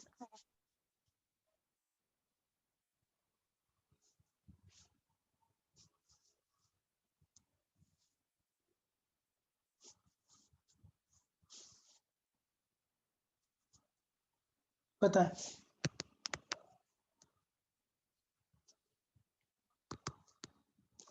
हमें करंट बतानी है। ओके, करंट बतानी है, तो पहले बताओ किस वाले डायोड से करंट जाएगी? I1 से I2 से? 1 से। 1 okay, so current will flow from diode 1। क्यों? क्योंकि ये हाई वोल्टेज और ये लो वोल्टेज। लो वोल्टेज है, तो हाई टू लो मतलब ये वाला डायोड काम करेगा। तो बेसिकली करंट फ्लो होगी इस तरीके से। अच्छा, अब बताएं, करंट हमें पता है जब इस डायोड से फ्लो होने वाली है तो कितना वोल्टेज रहेगा? ये 20.7 है तो कितनी करंट फ्लो होने वाली है? ये 4 है। 20. अच्छा, तो फीलिंग यहाँ पर पॉइंट क्या है कि ये तो 4 वोल्टेज है, मतलब ये रहेगा 4 वोल्टेज। अगर इस डायोड को क्रॉस करके आए हैं तो इस पॉइंट का वोल्टेज कितना होना चाहिए? कितना होगा ज्यादा? 0.7. 4.7। सबको समझ आ गया? इस पॉइंट का वोल्टेज क्या होना चाहिए फिर? 4.7। यार फिर से मैं बोल रहा हूँ, क्या चीज होनी चाहिए? इसका वोल्टेज 4.7 होना चाहिए। क्यों? क्योंकि ये 4 वोल्ट है, मतलब ये 0.4 वोल्ट होगा, और डायोड ने लॉस करा दिया होगा ना कितना? 0.7। तो इसलिए इसे 4.7 होना चाहिए, जिससे लॉस यहाँ पर हो गया 0.7 का। ठीक है, तो मैं इसको इस तरीके से कर देता हूँ जिससे आपको और बेटर समझ में आए। ये पॉइंट है ए, ये पॉइंट है बी। तो मैं लिखूंगा कैसे? V A is greater than V B, और लॉस कितना होने वाला है? 0.7 का। तो इसका मतलब वी ए माइनस 0.7 बचेगा क्या? V B. तो वी ए कितना आ गया इसका मतलब? 4.7। अब हमें क्या चाहिए? करंट चाहिए। तो करंट मतलब इन दोनों के बीच का डिफरेंस देख लेंगे ना सिर्फ। समझ आया सबको? हाँ विच इज, करंट की वैल्यू कितनी आ जाएगी? 20.7 माइनस 4.7 डिवाइडेड बाई 2 2000 बाई, ठीक है, 2 किलो ओम। तो इसका मतलब करंट किस में आएगी? मिली एम्पियर में आ जाएगी। समझा सबको? तो करंट कितनी आ गई? 8 मिली एम्पियर। कोई डाउट? नहीं. ओके, पक्का ना? ये क्लियर है? अच्छा, हाँ सर. ओके। सोचो और कुछ ऐसा ही एग्जांपल दे दें, ऐसे ही टाइप कुछ और एग्जांपल दे दें। लेट्स से इस तरीके से कर दें, 10 वोल्ट बैटरी है,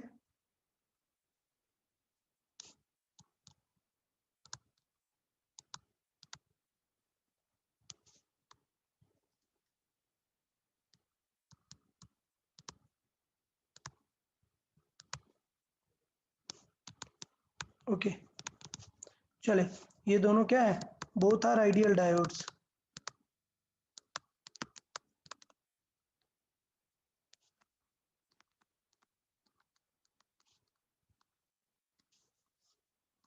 okay, so current withdrawn from battery. अच्छा, दोनों के रजिस्टर दे देते हैं। ये मान लेते हैं 5 ओम, और ये मान लेते हैं, रुके, ये मान लेते हैं 10 ओम, और ये मान लेते हैं 5 ohm. Current withdrawn from the battery बताएं।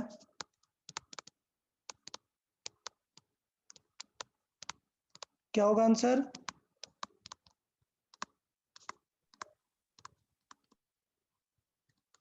यार बताएं जल्दी, कैसे सॉल्व करेंगे? इक्विवेलेंट. आर इक्विवेलेंट निकालेंगे। हाँ. क्या आ जाएगा आर इक्विवेलेंट इसका? R1 into R2 upon R1 plus R2।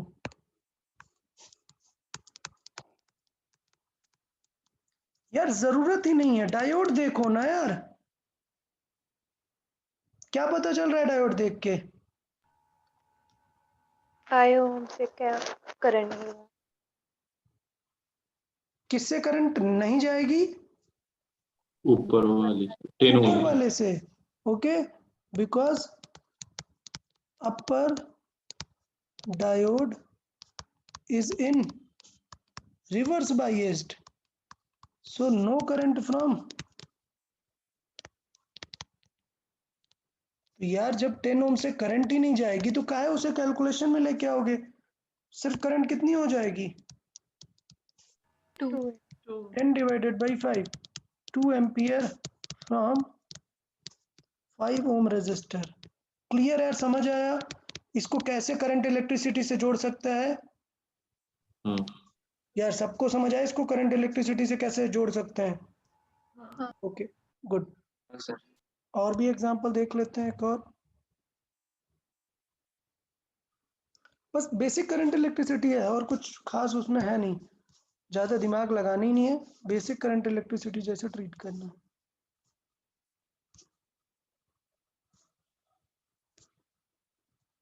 चलो बताएं, ये क्वेश्चन देखें, दोनों डायोड कैसे कनेक्टेड है इस बार? पैरेलल पैरेलल में, ये सिलिकॉन ये जर्मेनियम, ठीक है। अब बताओ, अब कैसे निकालेंगे? अब ये नॉन आइडियल है, क्वेश्चन दे दिया है नॉन आइडियल है, मतलब जर्मेनियम का 0.3 वोल्ट है, सिलिकॉन का 0.7 वोल्ट है। अब बताओ, हमें करंट चाहिए 3 ओम से, क्या होगा? इक्विवेलेंट वोल्टेज कैसे निकालेंगे, मतलब क्या करेंगे एग्जैक्टली आप बताएं, सॉल्विंग के लिए क्या करेंगे?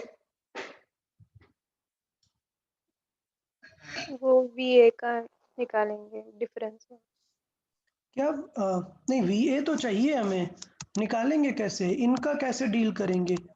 भाई ये 24 है, मतलब ये भी कितना है, 24 वोल्टेज है, ये कितना होगा, VA कितना होगा, तब तो करंट निकालेंगे ना। हाँ, कितना होगा बताइए भाई, क्या लगता है, एक कॉमन सेंस आपका क्या कह रहा है?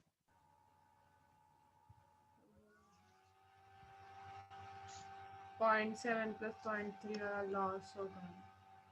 0.7 का लॉस होगा, मतलब 24 माइनस 0.7/3 किलो ओम। कोई डाउट किसी को इसमें? क्या लगता है यही होना चाहिए या कुछ और, या 0.7 प्लस 0.3? 0.7 plus 0. अच्छा, बाकी लोग यार कुछ और भी बता दो। अरे भाई लोग, हो क्या रहा है यार, ये डायोड सपोज, आराम से भाई, ये डायोड है 0.4 वोल्ट बैरियर का, हमने बैटरी लगाई 0.3 वोल्ट की, क्या काम करेगी क्या? नहीं। हमने लगाई 0.5 वोल्ट की, काम कर जाएगी? हाँ, बिल्कुल कर जाएगी यार, ठीक है। अब सोचना, यहां पर मैंने एक और डायोड लगा दिया 0.2 का, अब 0.5 में काम करेगी क्या? नहीं। नहीं नहीं। 0.7 में हाँ। करे। कर जाएगा, बिल्कुल कर जाएगा। अब सोचो, अब देखना, जब ये 0.4 था, मैंने इसके पैरेलल में एक लगा दिया था 0.2 का, अब बताओ 0.3 वोल्ट में काम करेगा क्या ये? नहीं ये करेगा क्या? नहीं करे। नहीं। ये करेगा क्या? हाँ हाँ यार अगर ये कर गया तो करंट तो फ्लो हो गई ना हाँ हाँ भाई, पैरेलल कॉम्बिनेशन चल रहा है, एक बेकार रहा तब भी तो काम बन जाएगा ना, हाँ, तो ये काम कर जाएगा। अब सोचो इसे बढ़ा के मैंने 1 वोल्ट कर दिया, तो बताओ लॉस कितना होगा, 6 वोल्ट होगा क्या? नहीं नहीं भाई, ये कभी काम किया ही नहीं, जब हमारा काम 0.2 से बन रहा था तो फिर इसे क्यों बीच में ले आएंगे? समझ आया? हाँ तो sir. The lesser barrier will activate first, समझा? इन पैरेलल the lesser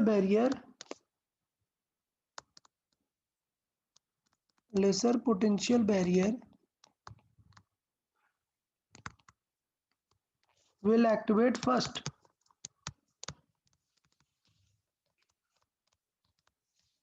आ गया यार ये समझ में सबको? तो इसका मतलब कौन पहले काम करना शुरू कर देगा? जर्मेनियम। जर्मेनियम।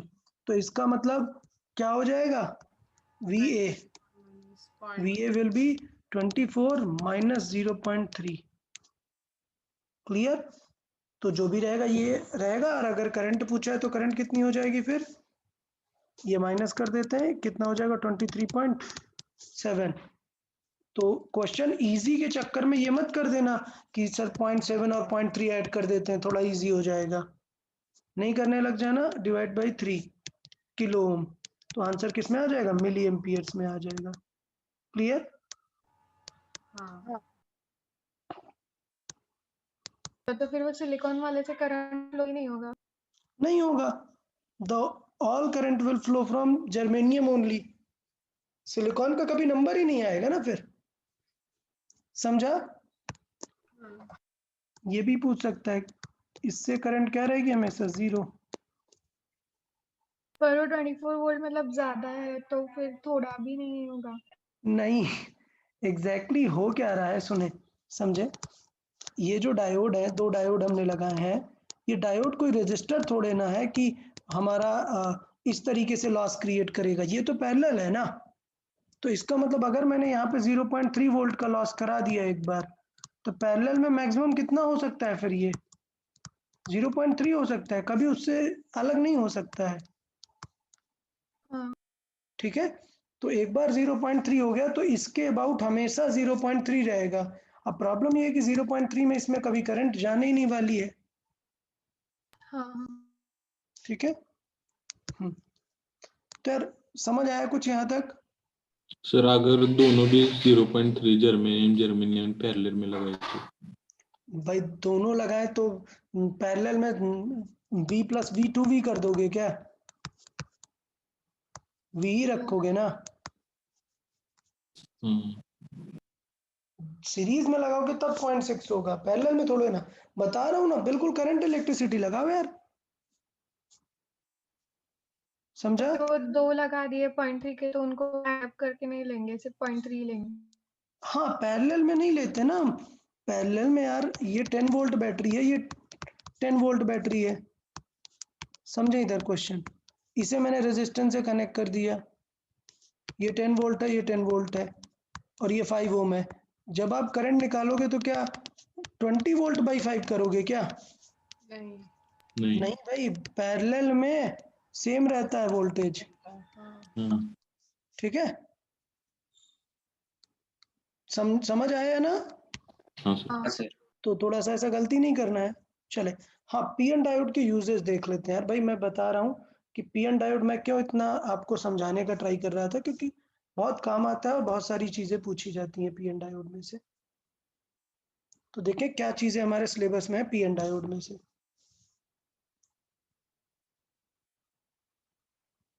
और ये वाली सारी जितनी चीजें हैं ये सारी बोर्ड्स में भी हैं, मतलब अभी नहीं पता, लास्ट ईयर तो थी, इस ईयर का पता नहीं है कि क्या हुआ, चेक करना पड़ेगा सिलेबस में क्या चेंजेस है।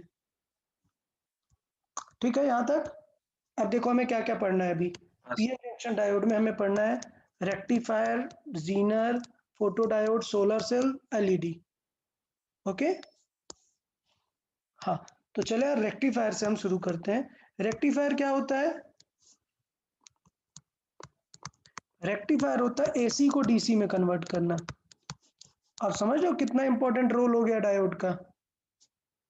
इसका मतलब जितने चार्जर होते हैं, मोबाइल चार्जर, सब में क्या होता है? एक पीएन डायोड। डायोड होता है। मतलब और भी कुछ होता है, अभी डिस्कस करेंगे सारी चीजें, बट ये तो कंफर्म है कि क्या होता है वहां पर? एक डायोड। क्यों? क्योंकि हमारे घर में जो करंट आ रही है वो क्या है? एसी का एसी है, तो उसे हमें मोबाइल को डीसी में कन्वर्ट करके देना पड़ेगा। तो चले देख लेते हैं rectifiers. Half wave rectifier, full wave rectifiers. Rectifier क्या होता है सिंपल वर्ड में पूछा जाए तो? एसी को डीसी कन्वर्टर। हाँ भाई, अब थोड़ी सी उसमें इंग्लिश ऐड कर देना, अ device which will convert AC into DC. Okay, चले समझे। देखिए कैसे कन्वर्जन होगा, बहुत ही सिंपल है। सबसे पहले रेक्टिफायर, डायोड को एज अ रेक्टिफायर कैसे यूज कर सकते हैं, तो टर्म क्लियर है। A rectifier is a device which converts AC into a DC. कोई टेंशन? नहीं सर। अच्छा, अब क्या है इसमें हम कनेक्ट करते हैं एक सिंगल डायोड। अब समझिएगा कि क्या होने वाला है। होगा ये हो गया हमारा क्या, ट्रांसफार्मर।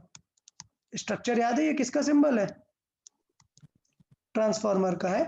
तो यहाँ से करंट आ रही है और यहाँ से कुछ डिफरेंट करंट हमारे पास जा रही है, हमें उससे मतलब नहीं है। हमें सिर्फ पता है कि हमारा इनपुट क्या है, एक एसी करंट। ये समझ आया कि ये है ट्रांसफार्मर, हमें इससे कोई मतलब नहीं है कि मेन स्विच में कितनी आ रही है फिर बाद में कितनी जा रही है। हमें मतलब है पॉइंट ए से और बी से। ए और बी में कौन सी आ रही है? ये वाली एसी, समझ आया? अब समझना, जब एसी में ये प्लस था तो डायोड काम करेगा या नहीं? तो हाँ बेसिकली जब पॉइंट ए प्लस था तो डायोड से करंट जाएगी, तो मतलब बिल्कुल यही करंट आपको आंसर में मिल जाएगी। कोई डाउट किसी को? नहीं। लेकिन ये एसी है तो थोड़ी देर बाद ये नेगेटिव होगा और ये पॉजिटिव होगा ना, हाँ इसका मतलब अब करंट जाएगी क्या? नहीं नहीं जाएगी। सो अब करंट क्या होगी? जीरो। तो फर्स्ट सेगमेंट में करंट जाएगी और दूसरे सेगमेंट में करंट नहीं जाएगी। तो इस टाइप के रेक्टिफायर को क्या बोलते हैं? Half way. Half wave rectifier. यार समझ आया ना? लेकिन ये थोड़ी सी खराब चीज है क्योंकि एनर्जी लॉस हो रही है ना, बेसिकली आधी एनर्जी तो आप वेस्ट कर दे रहे हो। क्लियर हाँ भाई? यहां तक ओके है ना सबको? तो ये हो गया अपना हाफ वेव रेक्टिफायर। ये पूछा जाता है यार बोर्ड्स में कि explain with the proper graph, तो ये फिगर बना के आपको एक्सप्लेन कर देना है कि क्या प्रॉब्लम आने वाली है। चले फुल वेव रेक्टिफायर देख लेते हैं।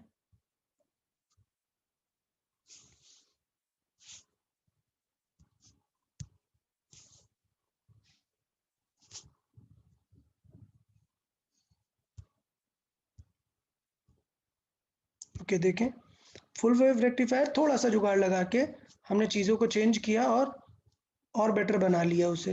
देखें क्या हुआ। PN diode as a full wave rectifier, ये अपना क्या है? ये हाफ वेव रेक्टिफायर था। दोनों ही पूछे जाते हैं तो दोनों को ही आपको अच्छे से समझ लेना है।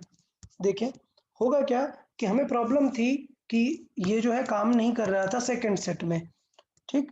तो ये था हमारा एसी का इनपुट सोर्स, ठीक है? एसी वेव फॉर्म हमारा इस तरीके का था। तो हमने क्या किया, जो लोड था उसे हमने क्रिएट किया एक कॉमन टर्मिनल से। कॉमन टर्मिनल मतलब ये बेसिकली क्या है? न्यूट्रल। ये क्या है?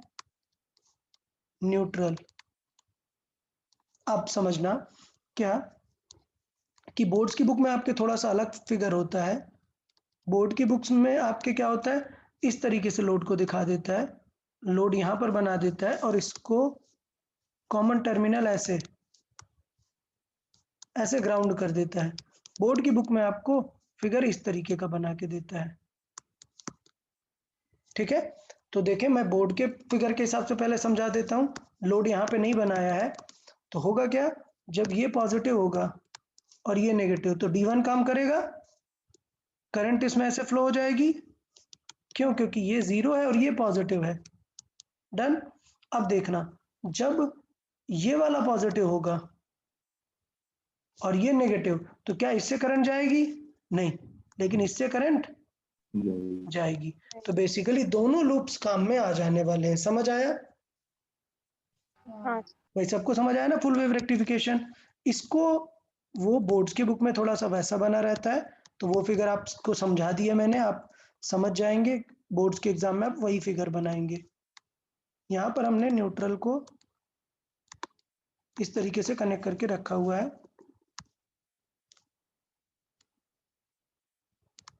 अच्छा, अब देखिए क्लियर है। जब ये पॉजिटिव रहेगा, क्लियर, तो दूसरा सेट क्या है? जीरो है। ये तो जीरो ही रहेगा। ये नेगेटिव रहेगा, तो अगर ये नेगेटिव है तो क्या इससे करंट जाएगी क्या? No current. ठीक, इससे करंट जाएगी तो ये D1 से करंट जाएगी इस तरफ। ये हुआ फर्स्ट सर्किल। लेकिन जब ये नेगेटिव हो जाएगा, क्या इससे करंट जाएगी क्या? नहीं। बट ये पॉजिटिव हो जाएगा ना उस टाइम पे, तो अब इससे करंट जाएगी। समझ आ गया दोनों चीजें? हाँ ओके, तो इस तरीके से होगा। सो नेगेटिव वाला मैं ड्रॉ नहीं कर रहा हूँ, मैं सिर्फ दो अलग अलग ग्राफ बना रहा हूँ कि जब ये पॉजिटिव रहेगा तब करंट इससे जाएगी और जब वो वाला पॉजिटिव रहेगा तब उससे करंट जाएगी। ओके, तो इसको बोलते हैं क्या? Full wave rectification. यहाँ पर क्या आएगा? फुल वेव फॉर्म आ गया। प्रोसेस पूरा समझ आ गया सबको? हाँ हाँ अच्छा, एक और पार्ट है कि फुल वेव रेक्टिफिकेशन एक और तरीके से किया जा सकता है। इसमें हमने कितने डायोड यूज किए हैं? 2 डायोड्स। 2 2 डायोड्स। अभी हम 4 डायोड्स से भी काम कर सकते हैं। इसको बोलते हैं ब्रिज रेक्टिफिकेशन। क्या बोलते हैं? Bridge rectification. ठीक है, देखें कोई टेंशन, ऐसा कुछ बहुत बड़ा इसमें वो नहीं है, इसलिए मैं स्पीड में समझा रहा हूँ। ब्रिज रेक्टिफिकेशन क्या है? इस तरीके का सेटअप है भाई, देख लेना है और ऐसा ही फिगर बना के आना है एग्जाम में। एग्जाम में ऐसा ही फिगर बनाना है। मैं एक्सप्लेन कर देता हूँ क्या। देखें, जब ये पॉजिटिव होगा, जब ये पॉजिटिव होगा और ये नेगेटिव, क्लियर? तो ये पॉजिटिव होगा, क्या D1 काम करेगा क्या? नहीं। नहीं कौन काम करेगा? D2। तो ये D2 काम करेगा, D2। अभी D2 काम करेगा तो D2 से करंट ऐसे जाएगी इसमें, ठीक। प्रॉब्लम ये है कि करंट ऐसे सिर्फ लोड बस में नहीं जाएगी ना, सर्किट पूरा कंप्लीट होना चाहिए। तो सर्किट कंप्लीट कहां से होगा? यहां से,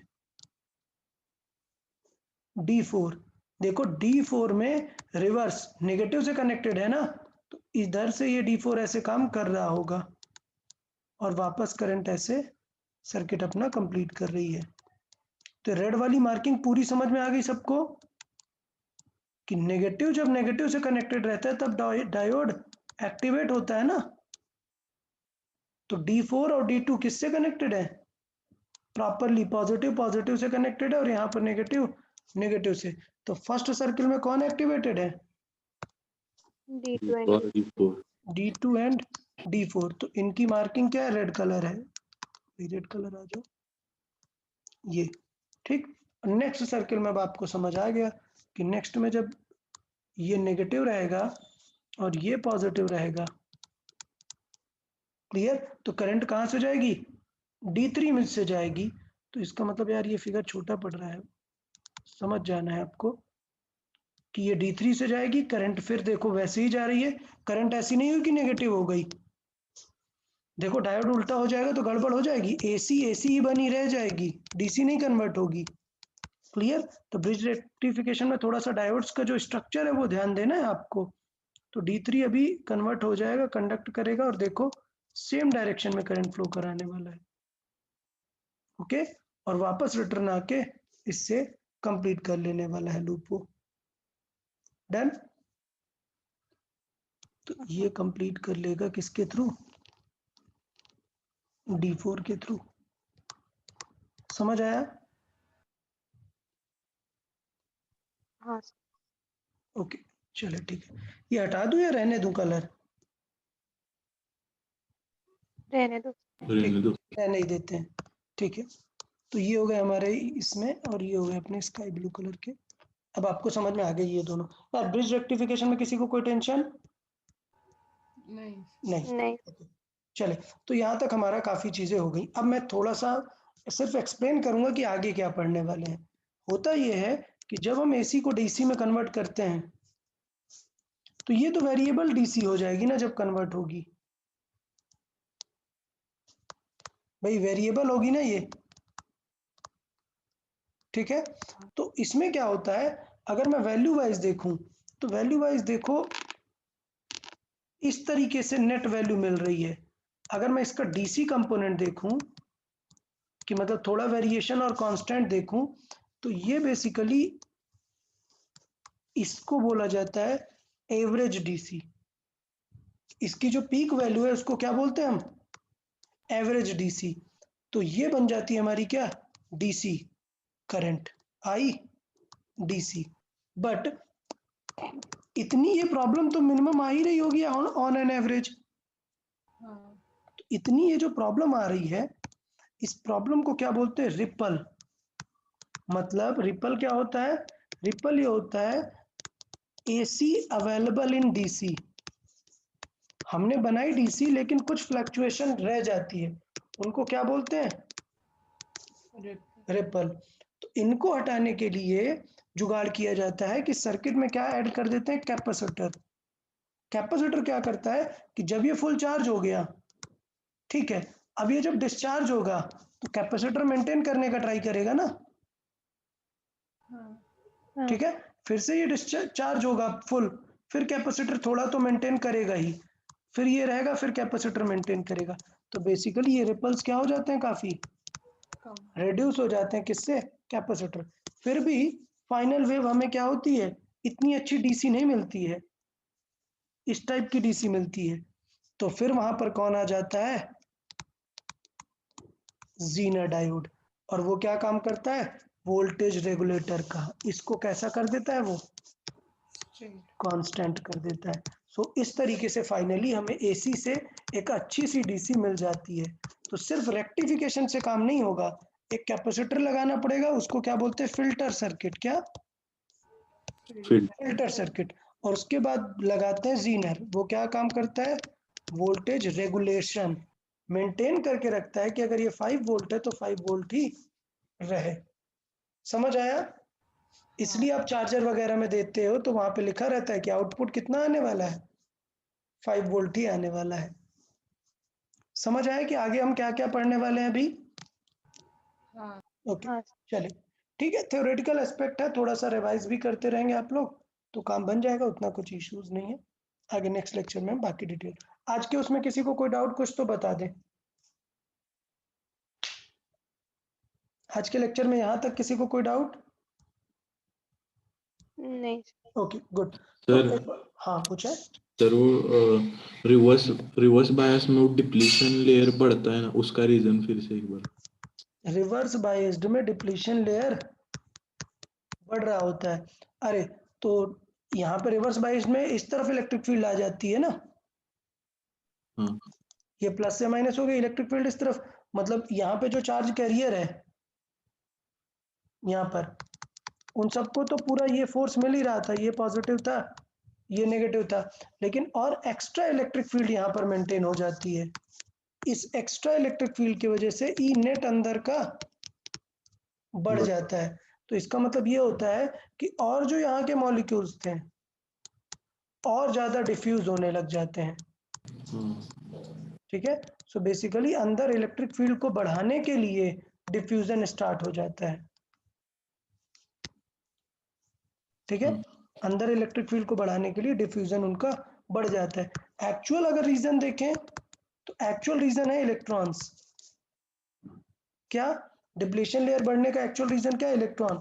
ये है, आपने लगा दिया यहाँ से रिवर्स बायस्ड, मतलब ये प्लस और ये माइनस, मतलब सर्किट में इलेक्ट्रॉन कहाँ से चल रहे होंगे, अब इधर से, हाँ यहाँ पर इलेक्ट्रॉन का एक्सेस हो जाता है, जो इस बैरियर को क्रॉस करने का ट्राई करते हैं, बैरियर को तो क्रॉस कर नहीं पाएंगे, यहाँ पर क्या है, नेगेटिव। नेगेटिव चार्ज, तो इसके होल्स को क्या करने लग जाते हैं, डिफ्यूज करने लग जाते हैं। यहाँ पर बिकॉज डिफ्यूजन हो गया तो इन इलेक्ट्रॉन्स को वापस से इसमें मूव करना पड़ता है, किसके वजह से, ड्रिफ्ट के वजह से, हाँ फिर वो ये पॉजिटिव तो वो थोड़े से जो है सर्किट कंप्लीट होता है, बट ये करंट बहुत ही कम होती है, तो डिप्लेशन लेयर बिल्टअप हो जाती है उसकी वजह से। ओके चलो ठीक है, फिर आज के लिए इतना काफी, आगे कंटिन्यू करेंगे। Okay okay okay then, bye bye everyone, bye बस। Bye bye bye, good night everyone.